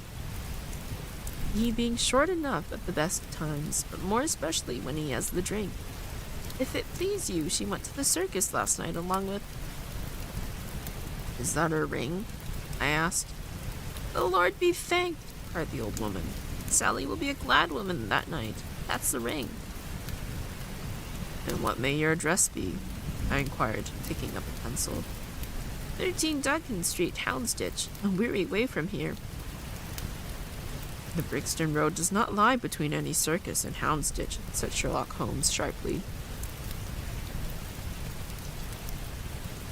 The old woman faced round and looked keenly at him from her little red-rimmed eyes. "The gentleman asked me for my address," she said. "Sally lives in lodgings at 3 Mayfield Place, Peckham." "And your name is—" "My name is Sawyer. Hers is Dennis, which Tom Dennis married her. And a smart, clean lad, too, as long as he's at sea, and no steward in the company more thought of. But when on shore, what with the women and what with liquor shops—" "Here is your ring, Mrs. Sawyer," I interrupted, in obedience to a sign from my companion. It clearly belongs to your daughter, and I am glad to be able to restore it to the rightful owner." With many mumbled blessings and protestations of gratitude, the old crone packed it away in her pocket and shuffled off down the stairs. Sherlock Holmes sprang to his feet the moment that she was gone and rushed into his room. He returned in a few seconds, enveloped in an ulster and cravat. "I'll follow her," he said hurriedly. "She must be an accomplice and will lead me to him. Wait up for me." The hall door had hardly slammed behind our visitor before Holmes had descended the stair. Looking through the window, I could see her walking feebly along the other side, while her pursuer dogged her some little distance behind. Either his whole theory is incorrect, I thought to myself, or else he will be led now to the heart of the mystery. There was no need for him to ask me to wait up for him, for I felt that sleep was impossible until I heard the result of his adventure. It was close upon 9 when he set out. I had no idea how long he might be, but I sat stolidly, puffing out my pipe and skipping over the pages of Henry Murger's Vie de Beaune. 10 o'clock passed, and I heard the footsteps of the maid as they pattered off to bed. 11, and the more stately tread of the landlady passed my door, bound for the same destination. It was close upon 12 before I heard the sharp sound of his latchkey. The instant he entered, I saw by his face that he had not been successful. Amusement and chagrin seemed to be struggling for the mastery, until the former suddenly carried the day, and he burst into a hearty laugh. "I wouldn't have the Scotland Yarders know it for the world," he cried, dropping into his chair.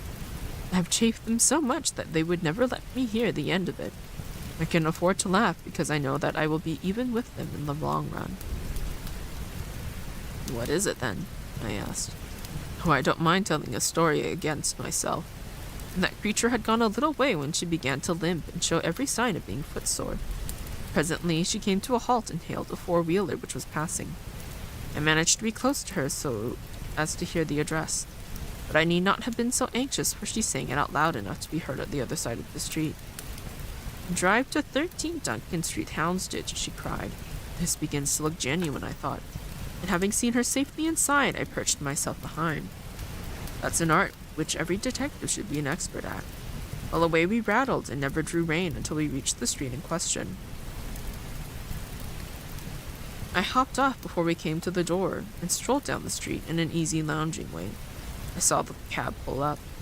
The driver jumped down and I saw him open the door and stand expectantly. Nothing came out, though. When I reached him, he was groping about frantically in the empty cab and giving vent to the finest assorted collection of oaths that ever I listened to. There is no sign or trace of his passenger, and I fear it will be some time before he gets his fare. On inquiring at number 13, we found that the house belonged to a respectable paperhanger named Keswick, and that no one of the name of either Sawyer or Dennis had ever been there. "You don't mean to say," I cried in amazement, "that tottering, feeble old woman was able to get out of the cab while it was in motion, without either you or the driver seeing her?" "Old woman be damned," said Sherlock Holmes sharply. "We were the old women to be so taken in. It must have been a young man, and an active one too, besides being an incomparable actor. The get-up was inimitable. He saw that he was followed, no doubt, and used this means of giving me the slip. It shows that the man we are after is not as lonely as I imagined he was, but he has friends who are ready to risk something for him. Now, doctor, you are looking done up. Take my advice and turn in." I was certainly feeling very weary, so I obeyed his injunction. I left home seated in front of the smoldering fire and long into the watches of the night. I heard the low, melancholy wailings of his violin, and knew that he was still pondering over the strange problem which he had set himself to unravel.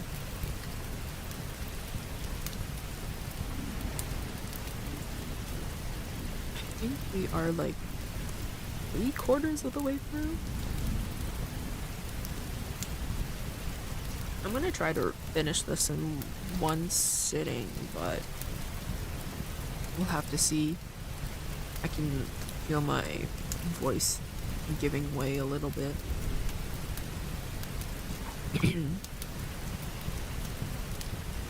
Chapter 6. Tobias Gregson shows what he can do. The papers next day were full of the Brixton mystery, as they termed it. Each had a long account of the affair, and some had ledgers upon it, in addition. There was some information in them which was new to me. I shall retain in my scrapbook numerous clippings and extracts bearing upon the case. Here is a condensation of a few of them. The Daily Telegraph remarked that in the history of crime there has seldom been a tragedy which presented stranger features. The German name of the victim, the absence of all other motive, and the sinister inscription on the wall all pointed to its perpetration by political refugees and revolutionists. The socialists had many branches in America, and the deceased had no doubt infringed their unwritten laws and had been tracked down by them. After alluding airily to the Vemgericht, Aquitofana, Carbonari, and Marchioness de Brinvillers, the Darwinian theory, the principles of Malthus, and the Ratcliffe Highway murders, the article concluded by admonishing the government in advocating a closer watch over foreigners in England. The Standard commented upon the fact that lawless outages of the sort usually occurred under a liberal administration. They arose from the unsettling of the minds of the masses, and the consequent weakening of all authority. The deceased was an American gentleman who had been reading for some weeks in the metropolis. He had stayed at the boarding house of Madame Charpentier in Torquay Terrace, Camberwell. He was accompanied in his travels by his private secretary, Mr. Joseph Strangerson. The two bade adieu to their landlady upon Tuesday the 4th inst, and departed to Euston Station with the avowed intention of catching the Liverpool express. They were afterwards seen together upon the platform. Nothing more is known of them until Mr. Drever's body was, as recorded, discovered in an empty house in the Brixton Road, many miles from Euston. How he came there, or how he met his fate, are questions which are still involved in mystery. Nothing is known of the whereabouts of Strangerson. We are glad to learn that Mr. Lestrade and Mr. Gregson of Scotland Yard are both engaged upon the case, and it is confidently anticipated that these well-known officers will speedily throw light upon the matter. The Daily News observed that there was no doubt as to the crime being a political one. The despotism and hatred of liberalism which animated the continental governments had had the effect of driving to our shores a number of men who might have made excellent citizens, were they not soured by the recollection of all that they had undergone. Among these men there was a stringent of honor, any infringement of which was punished by death. Every effort should be made to find the Secretary Strangerson, and to ascertain some particulars of the habits of the deceased. A great step had been gained by the discovery of the address of the house at which he had boarded, a result which was entirely due to the acuteness and energy of Mr. Gregson of Scotland Yard.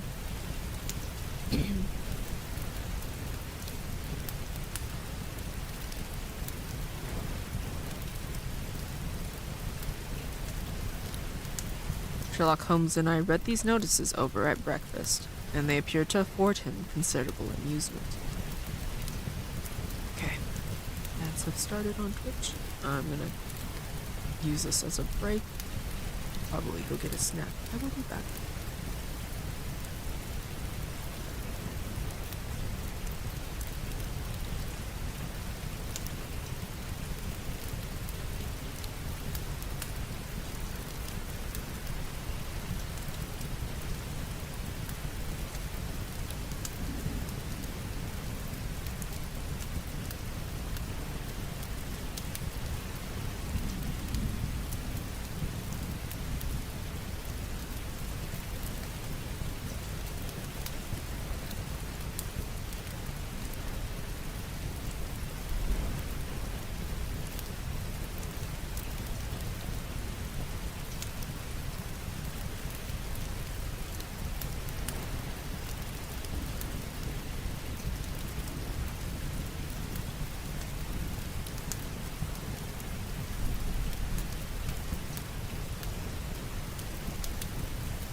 to go heat up a couple more.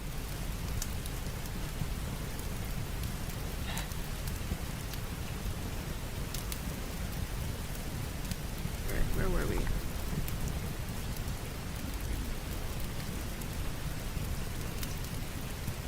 Oh, yes, we were here.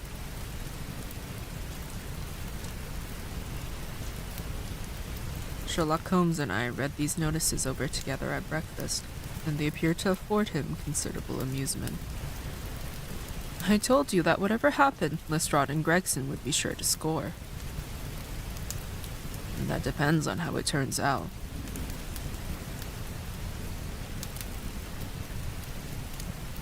Oh, bless you, it doesn't matter in the least. If the man is caught, it will be on account of their exertions. If he escapes, it will be in spite of their exertions. It's heads I win and tails you lose. Whatever they do, they will have followers. And so true, toujours un plus so qui l'admire. Oh! My French is rusty. What on earth is this? I cried. For at this moment there came the pattering of many steps in the hall and on the stairs, accompanied by audible expressions of disgust upon the part of our landlady. It's the Baker Street division of the detective police force, said my companion gravely. And as he spoke, there rushed into the room half a dozen of the dirtiest and most ragged street Arabs that ever I clapped eyes on. "Attention!" cried Holmes in a sharp tone, and the 6 dirty little scoundrels stood in a line like so many disreputable statuettes. "In future you shall send up Wiggins alone to report, and the rest of you must wait in the street. Have you found it, Wiggins?" "No, sir, we ain't," said one of the youths. "I hardly expected you would. You must keep on until you do so. Here are your wages." He handed each of them a shilling. "Now off you go and come back with a better report next time." He waved his hand, and they scampered away downstairs like so many rats. And we heard their shrill voices next moment in the street. "There's more work to be got out of one of those little beggars than out of a dozen on the force," Holmes remarked. "There might be sight of an official-looking person."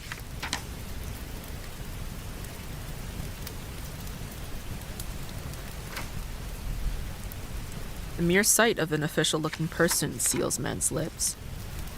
These youngsters, however, go everywhere and hear everything. They are sharp as needles, too. All they want is organization. "Is it on this Brixton case that you are employing them?" I asked. "Yes, there is a point with which I wish to ascertain. It is merely a matter of time." "Hello! We're going to hear some news now with a vengeance.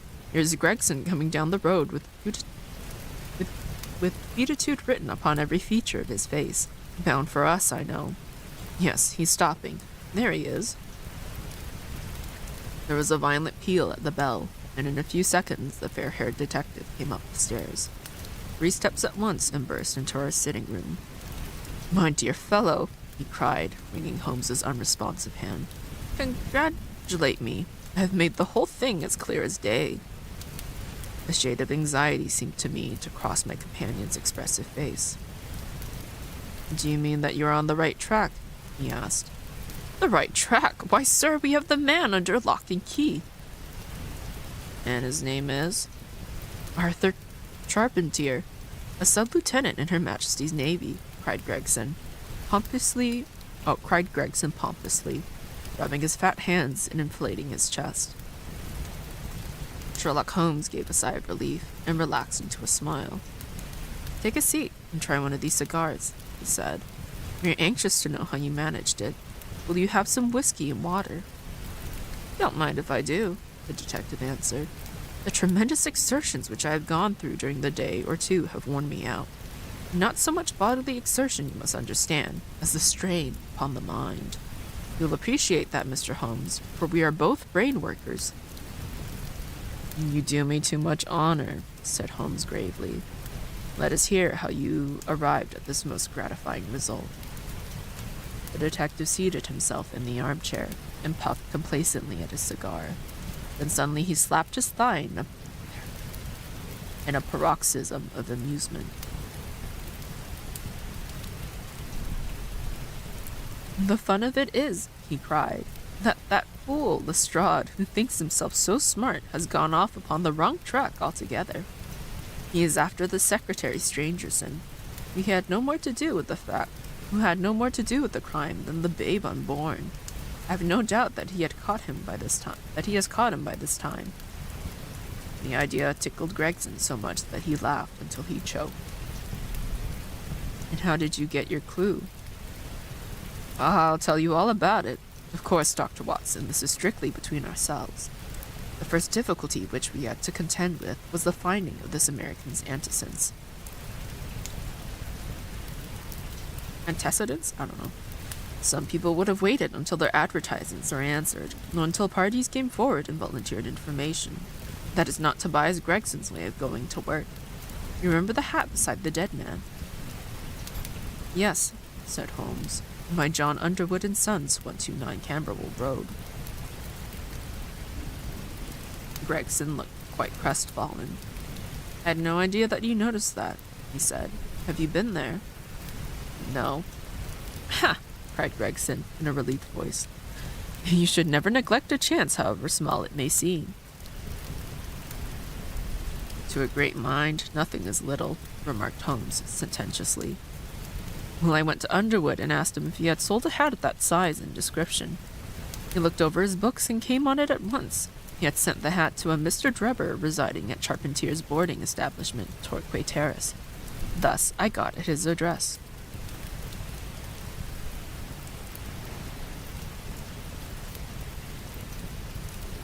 Smart, very smart, murmured Sherlock Holmes.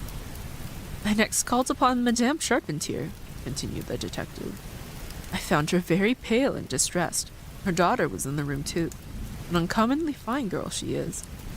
She was looking red about the eyes, and her lips trembled as I spoke to her. That didn't escape my notice. I began to smell a rat.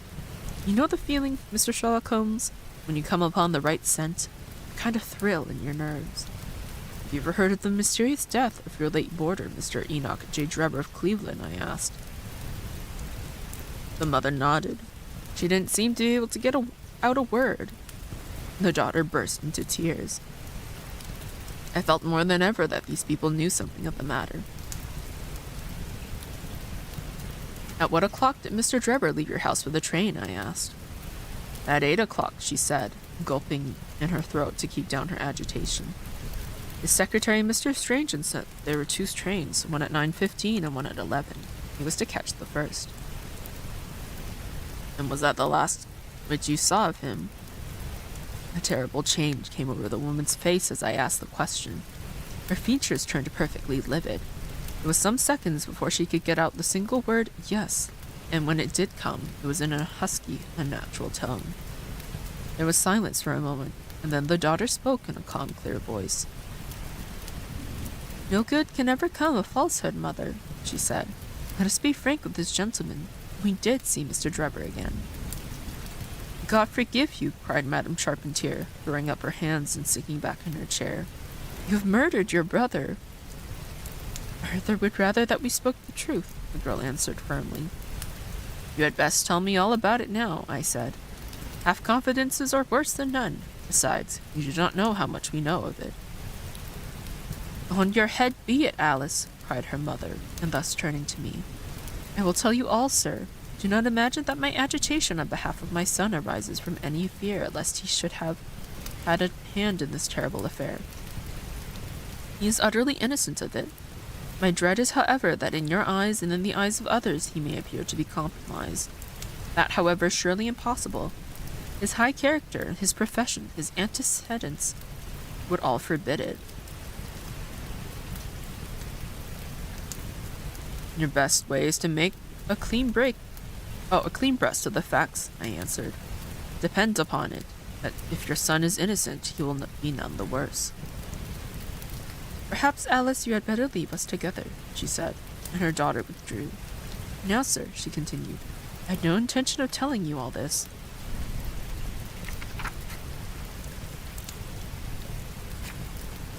But since my poor daughter has disclosed it, I have no alternative. Having once decided to speak, I will tell you all without omitting any particular. It is your wisest course, said I. Mr. Drebber has been with us nearly 3 weeks. He and his secretary, Mr. Strangerson, has been traveling on the continent. I noticed a Copenhagen label upon each of their trunks, showing that had been their last stopping place. Strangerson was a quiet, reserved man, but his employer, I'm sorry to say, was far otherwise. He was coarse in his habits and brutish in his ways. That very night of his arrival, he became very much the worse for drink. And indeed, after 12 o'clock in the day, he could hardly ever be said to be sober. His manner towards the maidservants was disgustingly free and familiar. Worst of all, he speedily assumed the same attitude towards my daughter Alice, and spoke to her more than once in a way which fortunately she is too innocent to understand. On one occasion he actually seized her in his arms and embraced her, an outrage which caused his own secretary to reproach him for his unmanly conduct.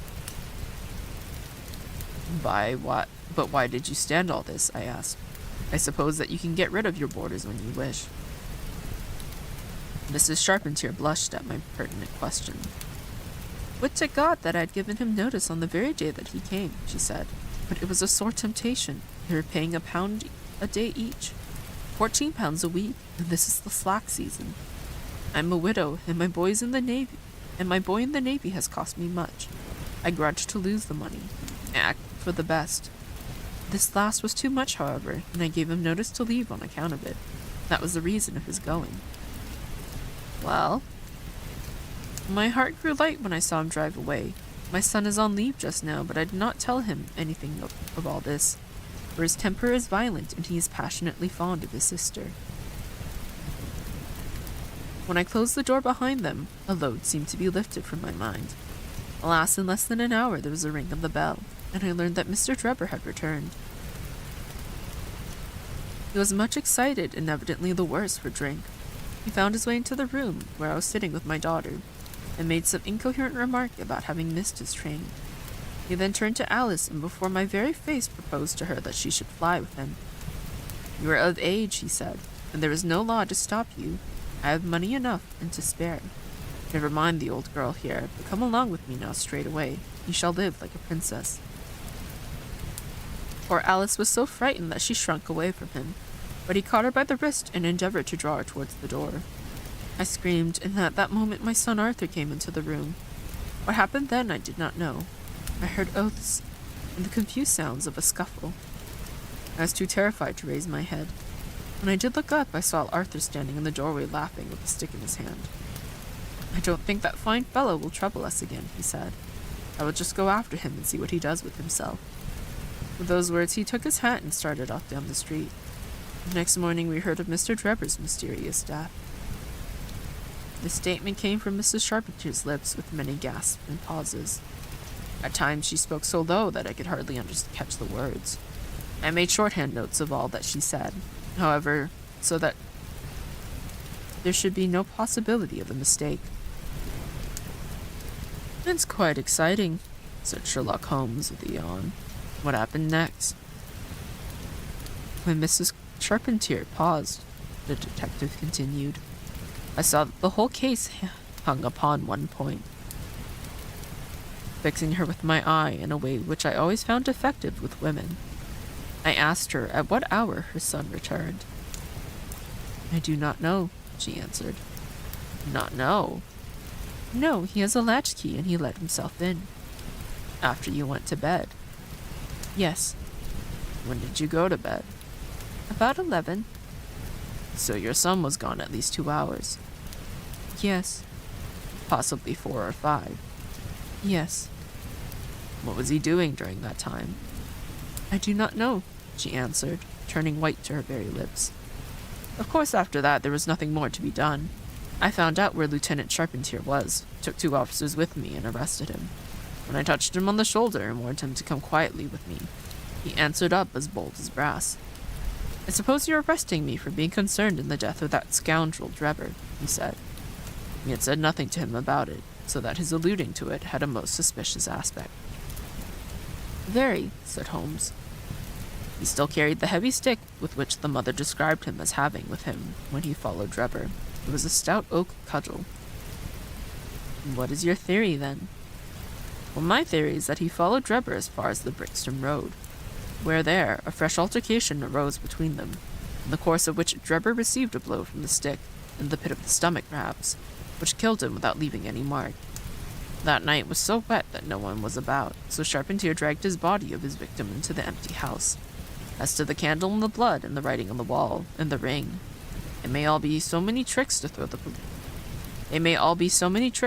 police on the wrong scent. Well done, said Holmes in an encouraging voice. Really, Gregson, you're getting along. We shall make something of you yet. I flattered myself that I'd managed it rather neatly, the detective answered proudly. The young man volunteered a statement in which he said that after following Drebber some time, the latter perceived him and took a cab in order to get away from him. On his way home, he met an old shipmate and took a long walk with him. On being asked where this old shipmate lived, he was unable to give any satisfactory reply. I think the whole case fits together uncommonly well. What amuses me is to think of Lestrade, who had started off upon the wrong scent. I'm afraid he won't make much of it. Why, by Jove, here's the very man himself. It was indeed Lestrade, who had ascended the stairs while we were talking, and who now entered the room. The assurance and jauntiness which generally marked his demeanor and dress were, however, wanting. His face was disturbed and troubled, while his clothes were disarranged and untidy. He had evidently come with the intention of consulting with Sherlock Holmes, for on perceiving his colleague he appeared to be embarrassed and put out. He stood in the center of the room, fumbling nervously with his hat and uncertain what to do. This is a most extraordinary case, he said at last. A most incomprehensible affair. Ah, you find it so, Mr. Lestrade, cried Gregson triumphantly. I thought you had come to that conclusion. Have you managed to find the secretary, Mr. Joseph Stangerson? The secretary, Mr. Joseph Stangerson, said Lestrade gravely, was murdered at Holliday's private hotel about 6 o'clock this morning. Chapter 7. Light in the Darkness.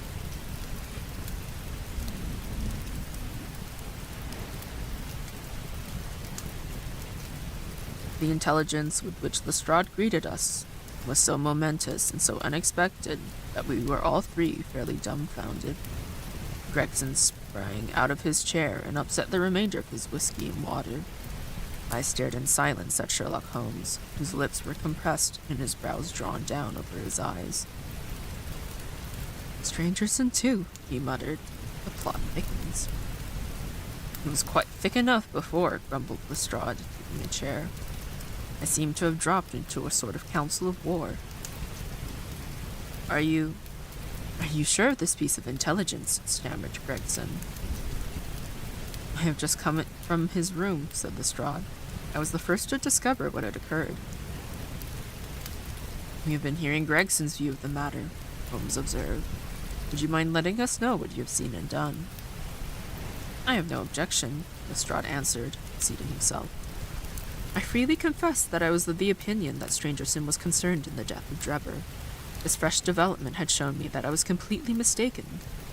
Full of the one idea, I set myself to find out what had become of the secretary. They had been seen together at Euston Station about 8:30 on the evening of the 3rd. At 2 a.m, Drebber had been found in the Brixton Road. The question which confronted me was to find out how Stangerson had been employed between 8:30 and the time of the crime, and what had become of him afterwards. I telegraphed to Liverpool, giving a description of the man and warning them to keep a watch upon the American boats.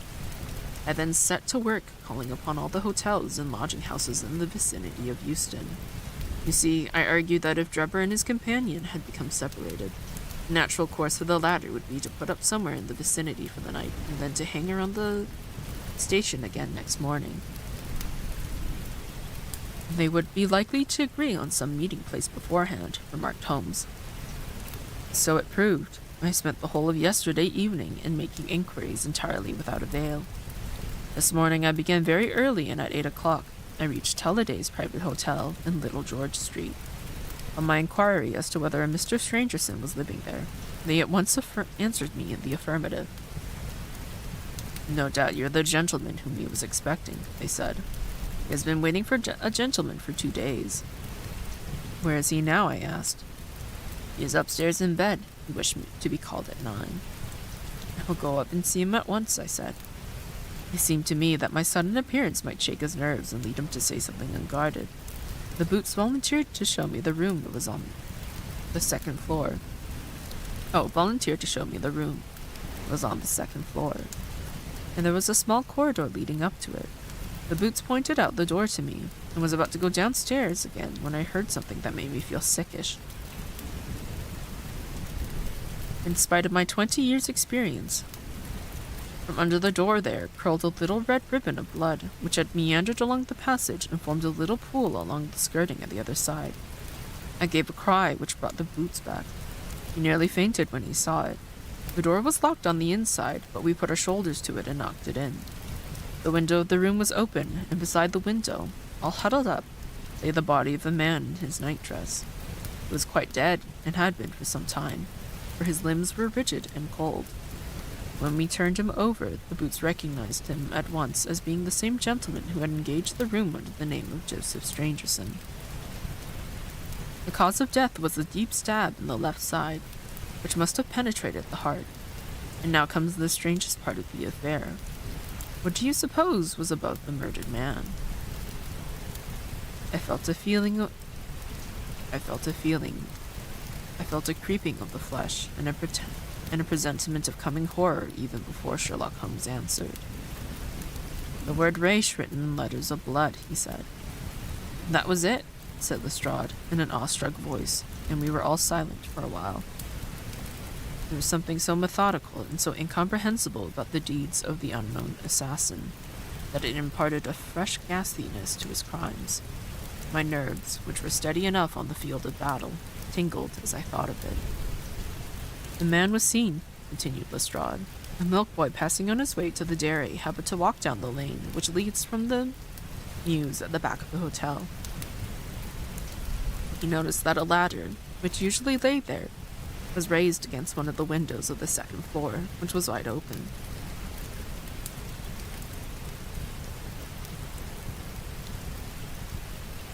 After passing, he looked back and saw a man descend the ladder. He came down so quietly and openly that the boy imagined him to be some carpenter or joiner at work in the hotel. He took no particular notice of him, beyond thinking in his own mind that it was early for him to be at work. He has an impression that the man was tall, had a reddish face, and was dressed in a long, brownish coat. He must have stayed in the room in some little time after the murder, for he found blood-stained water in the basin, where he had washed his hands, and marks on the sheets, where he deliberately wiped his knife.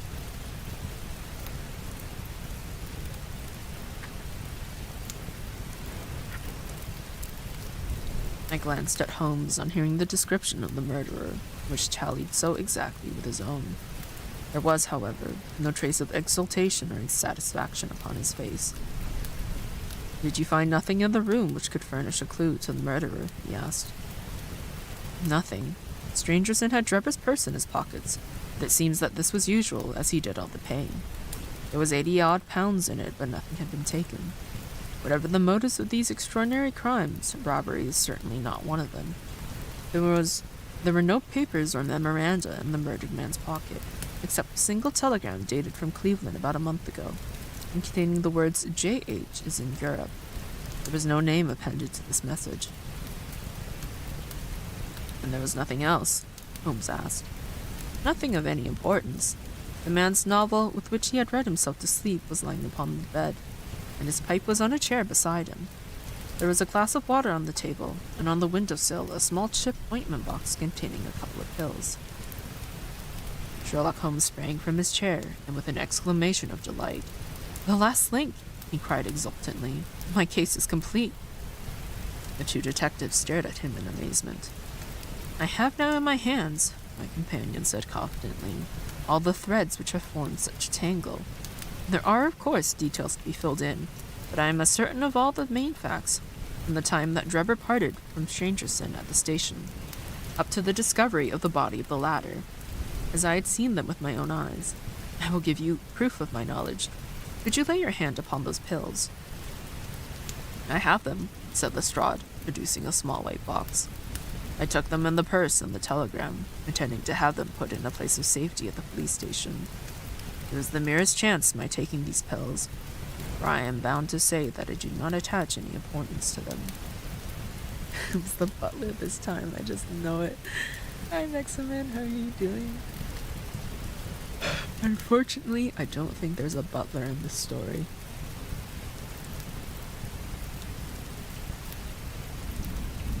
Give them here, said Holmes.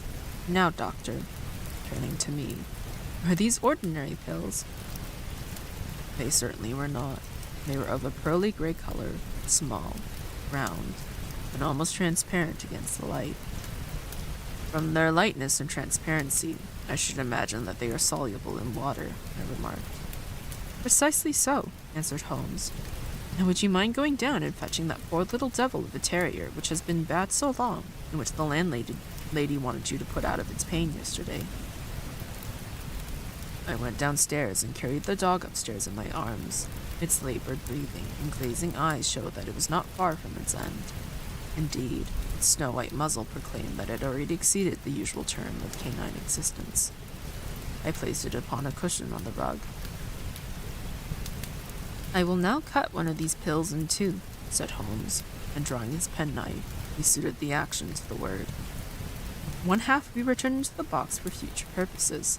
The other half I will place in this wine glass, in which is a teaspoon of water. You perceive that our friend, the doctor, is right, and that it readily dissolves.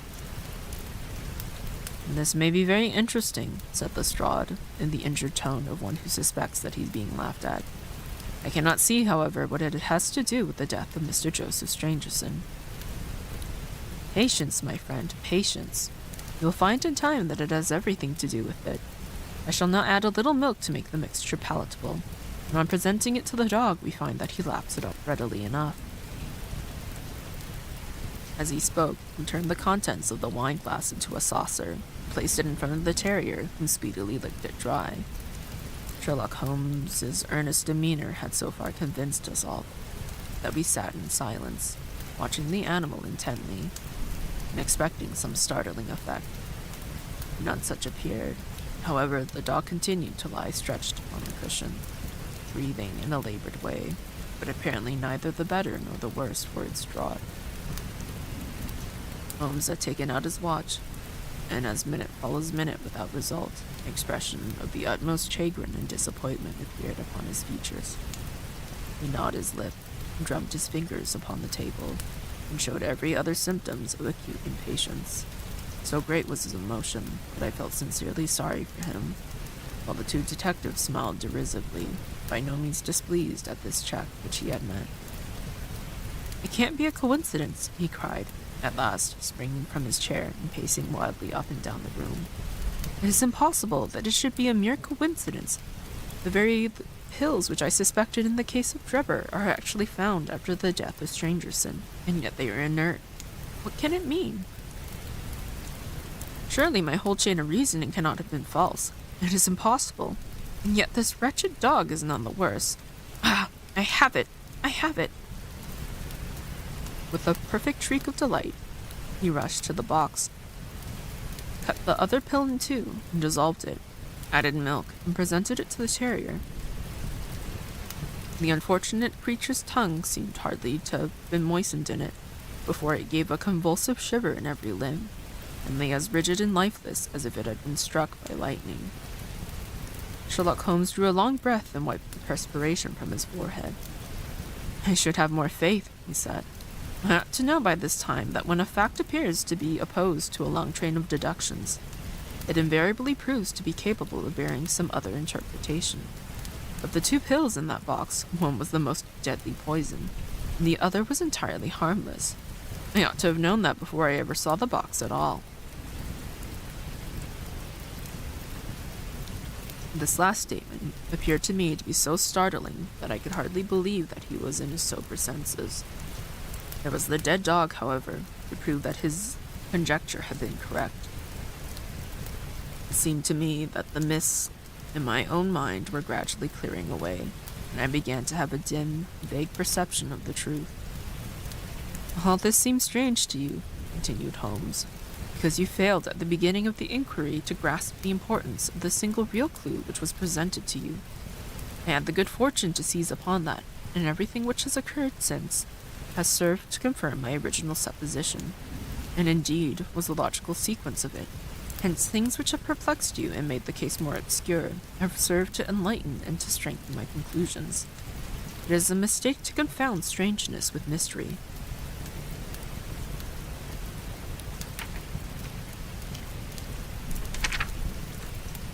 The most commonplace crime is often the most mysterious because it presents no new or special features from which deductions may be drawn. This murder would have been infinitely more difficult to unravel had the body of the victim been simply found lying in the roadway without any of those outre and sensational accompaniments which had rendered it remarkable. These strange details, far from making the case more difficult, have really had the effect of making it less so. Mr. Gregson, who had listened to this address with considerable impatience, could hardly contain himself no longer. "Look here, Mr. Sherlock Holmes," he said. "You're all ready to acknowledge that you are a smart man, and that you have your own methods of working. We want something more than mere theory and preaching now, though. It is a case of taking the man. I've made my case out, and it seems I was wrong. Young Charpentier could not have been engaged in the second affair. Lestrade went after his man Strangerson, and it appears that he was wrong too. You have thrown out hints here and hints there, and seem to know more than we do. The time has come when we feel that we have a right to ask you straight, how much do you know of the business?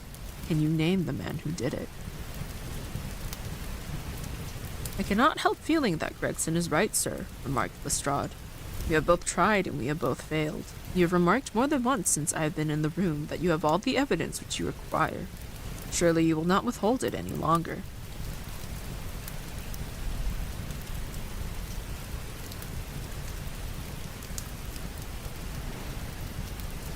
"Any delay in arresting the assassin," I observed, "might give him time to perpetrate some fresh atrocity."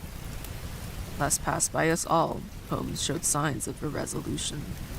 He continued to walk up and down the road in the room with his head sunk on his chest and his brows drawn together, as was his habit when lost in thought. "There will be no more murders," he said at last, stopping abruptly and facing us. "You can put the consideration out of the question. You have asked me if I know the name of the assassin. I do.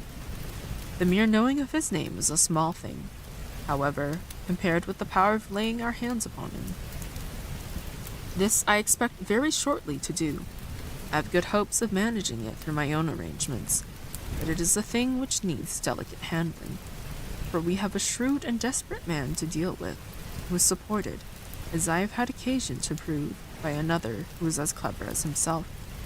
As long as this man has no idea that anyone can have a clue, there is some chance of securing him. But if he had the slightest suspicion, he would change his name and vanish in an instant among the 4 million inhabitants of this great city. Without meaning to hurt either of your feelings, I am bound to say that I consider these men to be more than a match for the official force, and that is why I have not asked your assistance. If I fail, I shall of course incur all the blame due to this omission. But that I am prepared for. At present, I am ready to promise that the instant that I can communicate with you without endangering my own combinations, I shall do so." Gregson and Lestrade seemed to be far from satisfied by this appearance, and by their deprecating allusion to the detective police. The former had flushed up to the roots of his flaxen hair, while the other's beady eyes glistened with curiosity and resentment. Neither of them had time to speak.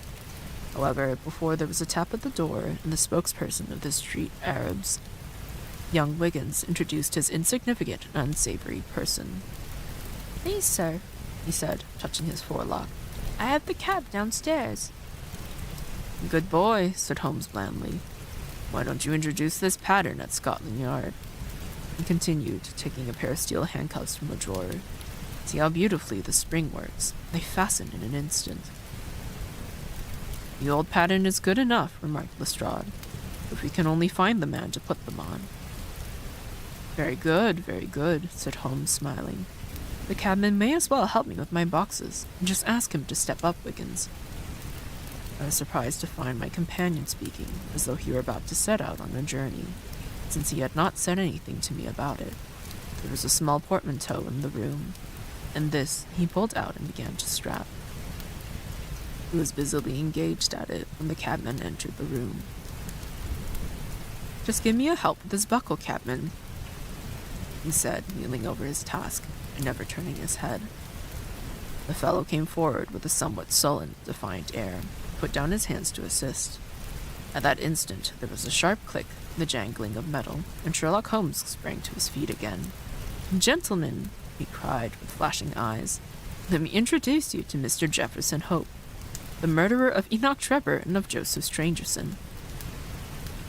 And the whole thing occurred in a moment, so quickly that I had no time to realize it.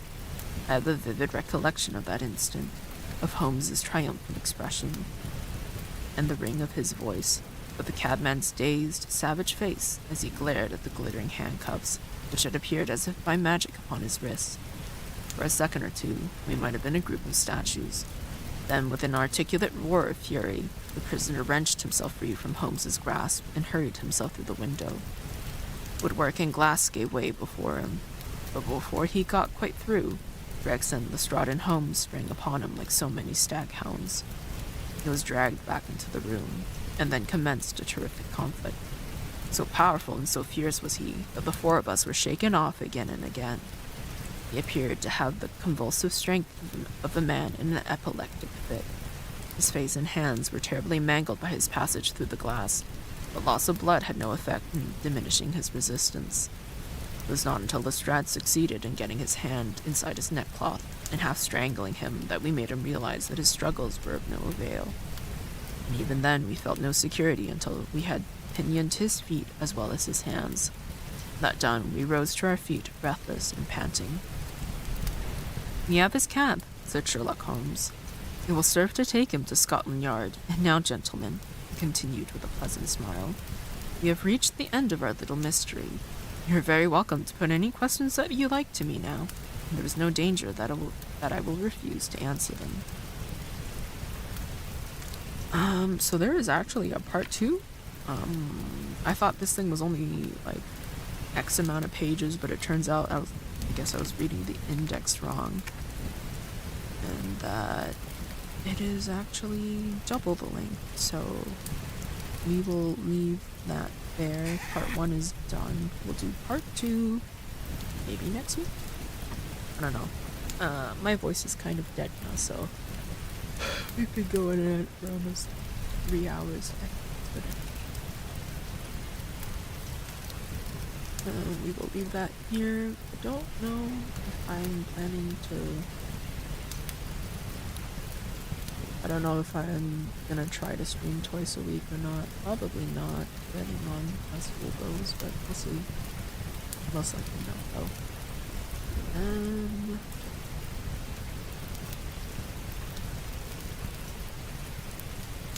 Don't really have anyone to raid. I might just leave it here. I'm tired. I feel like doing the raid. Let's see.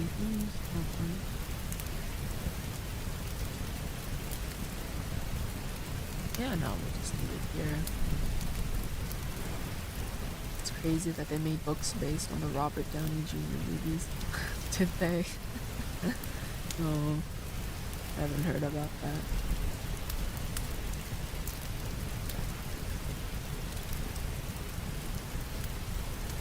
But yeah, I'm gonna go. I unfortunately will be spending the rest of my day cleaning, so I better get that done now before I lose motivation. Oh my god, why are you awake, honey? You're supposed to be sleeping.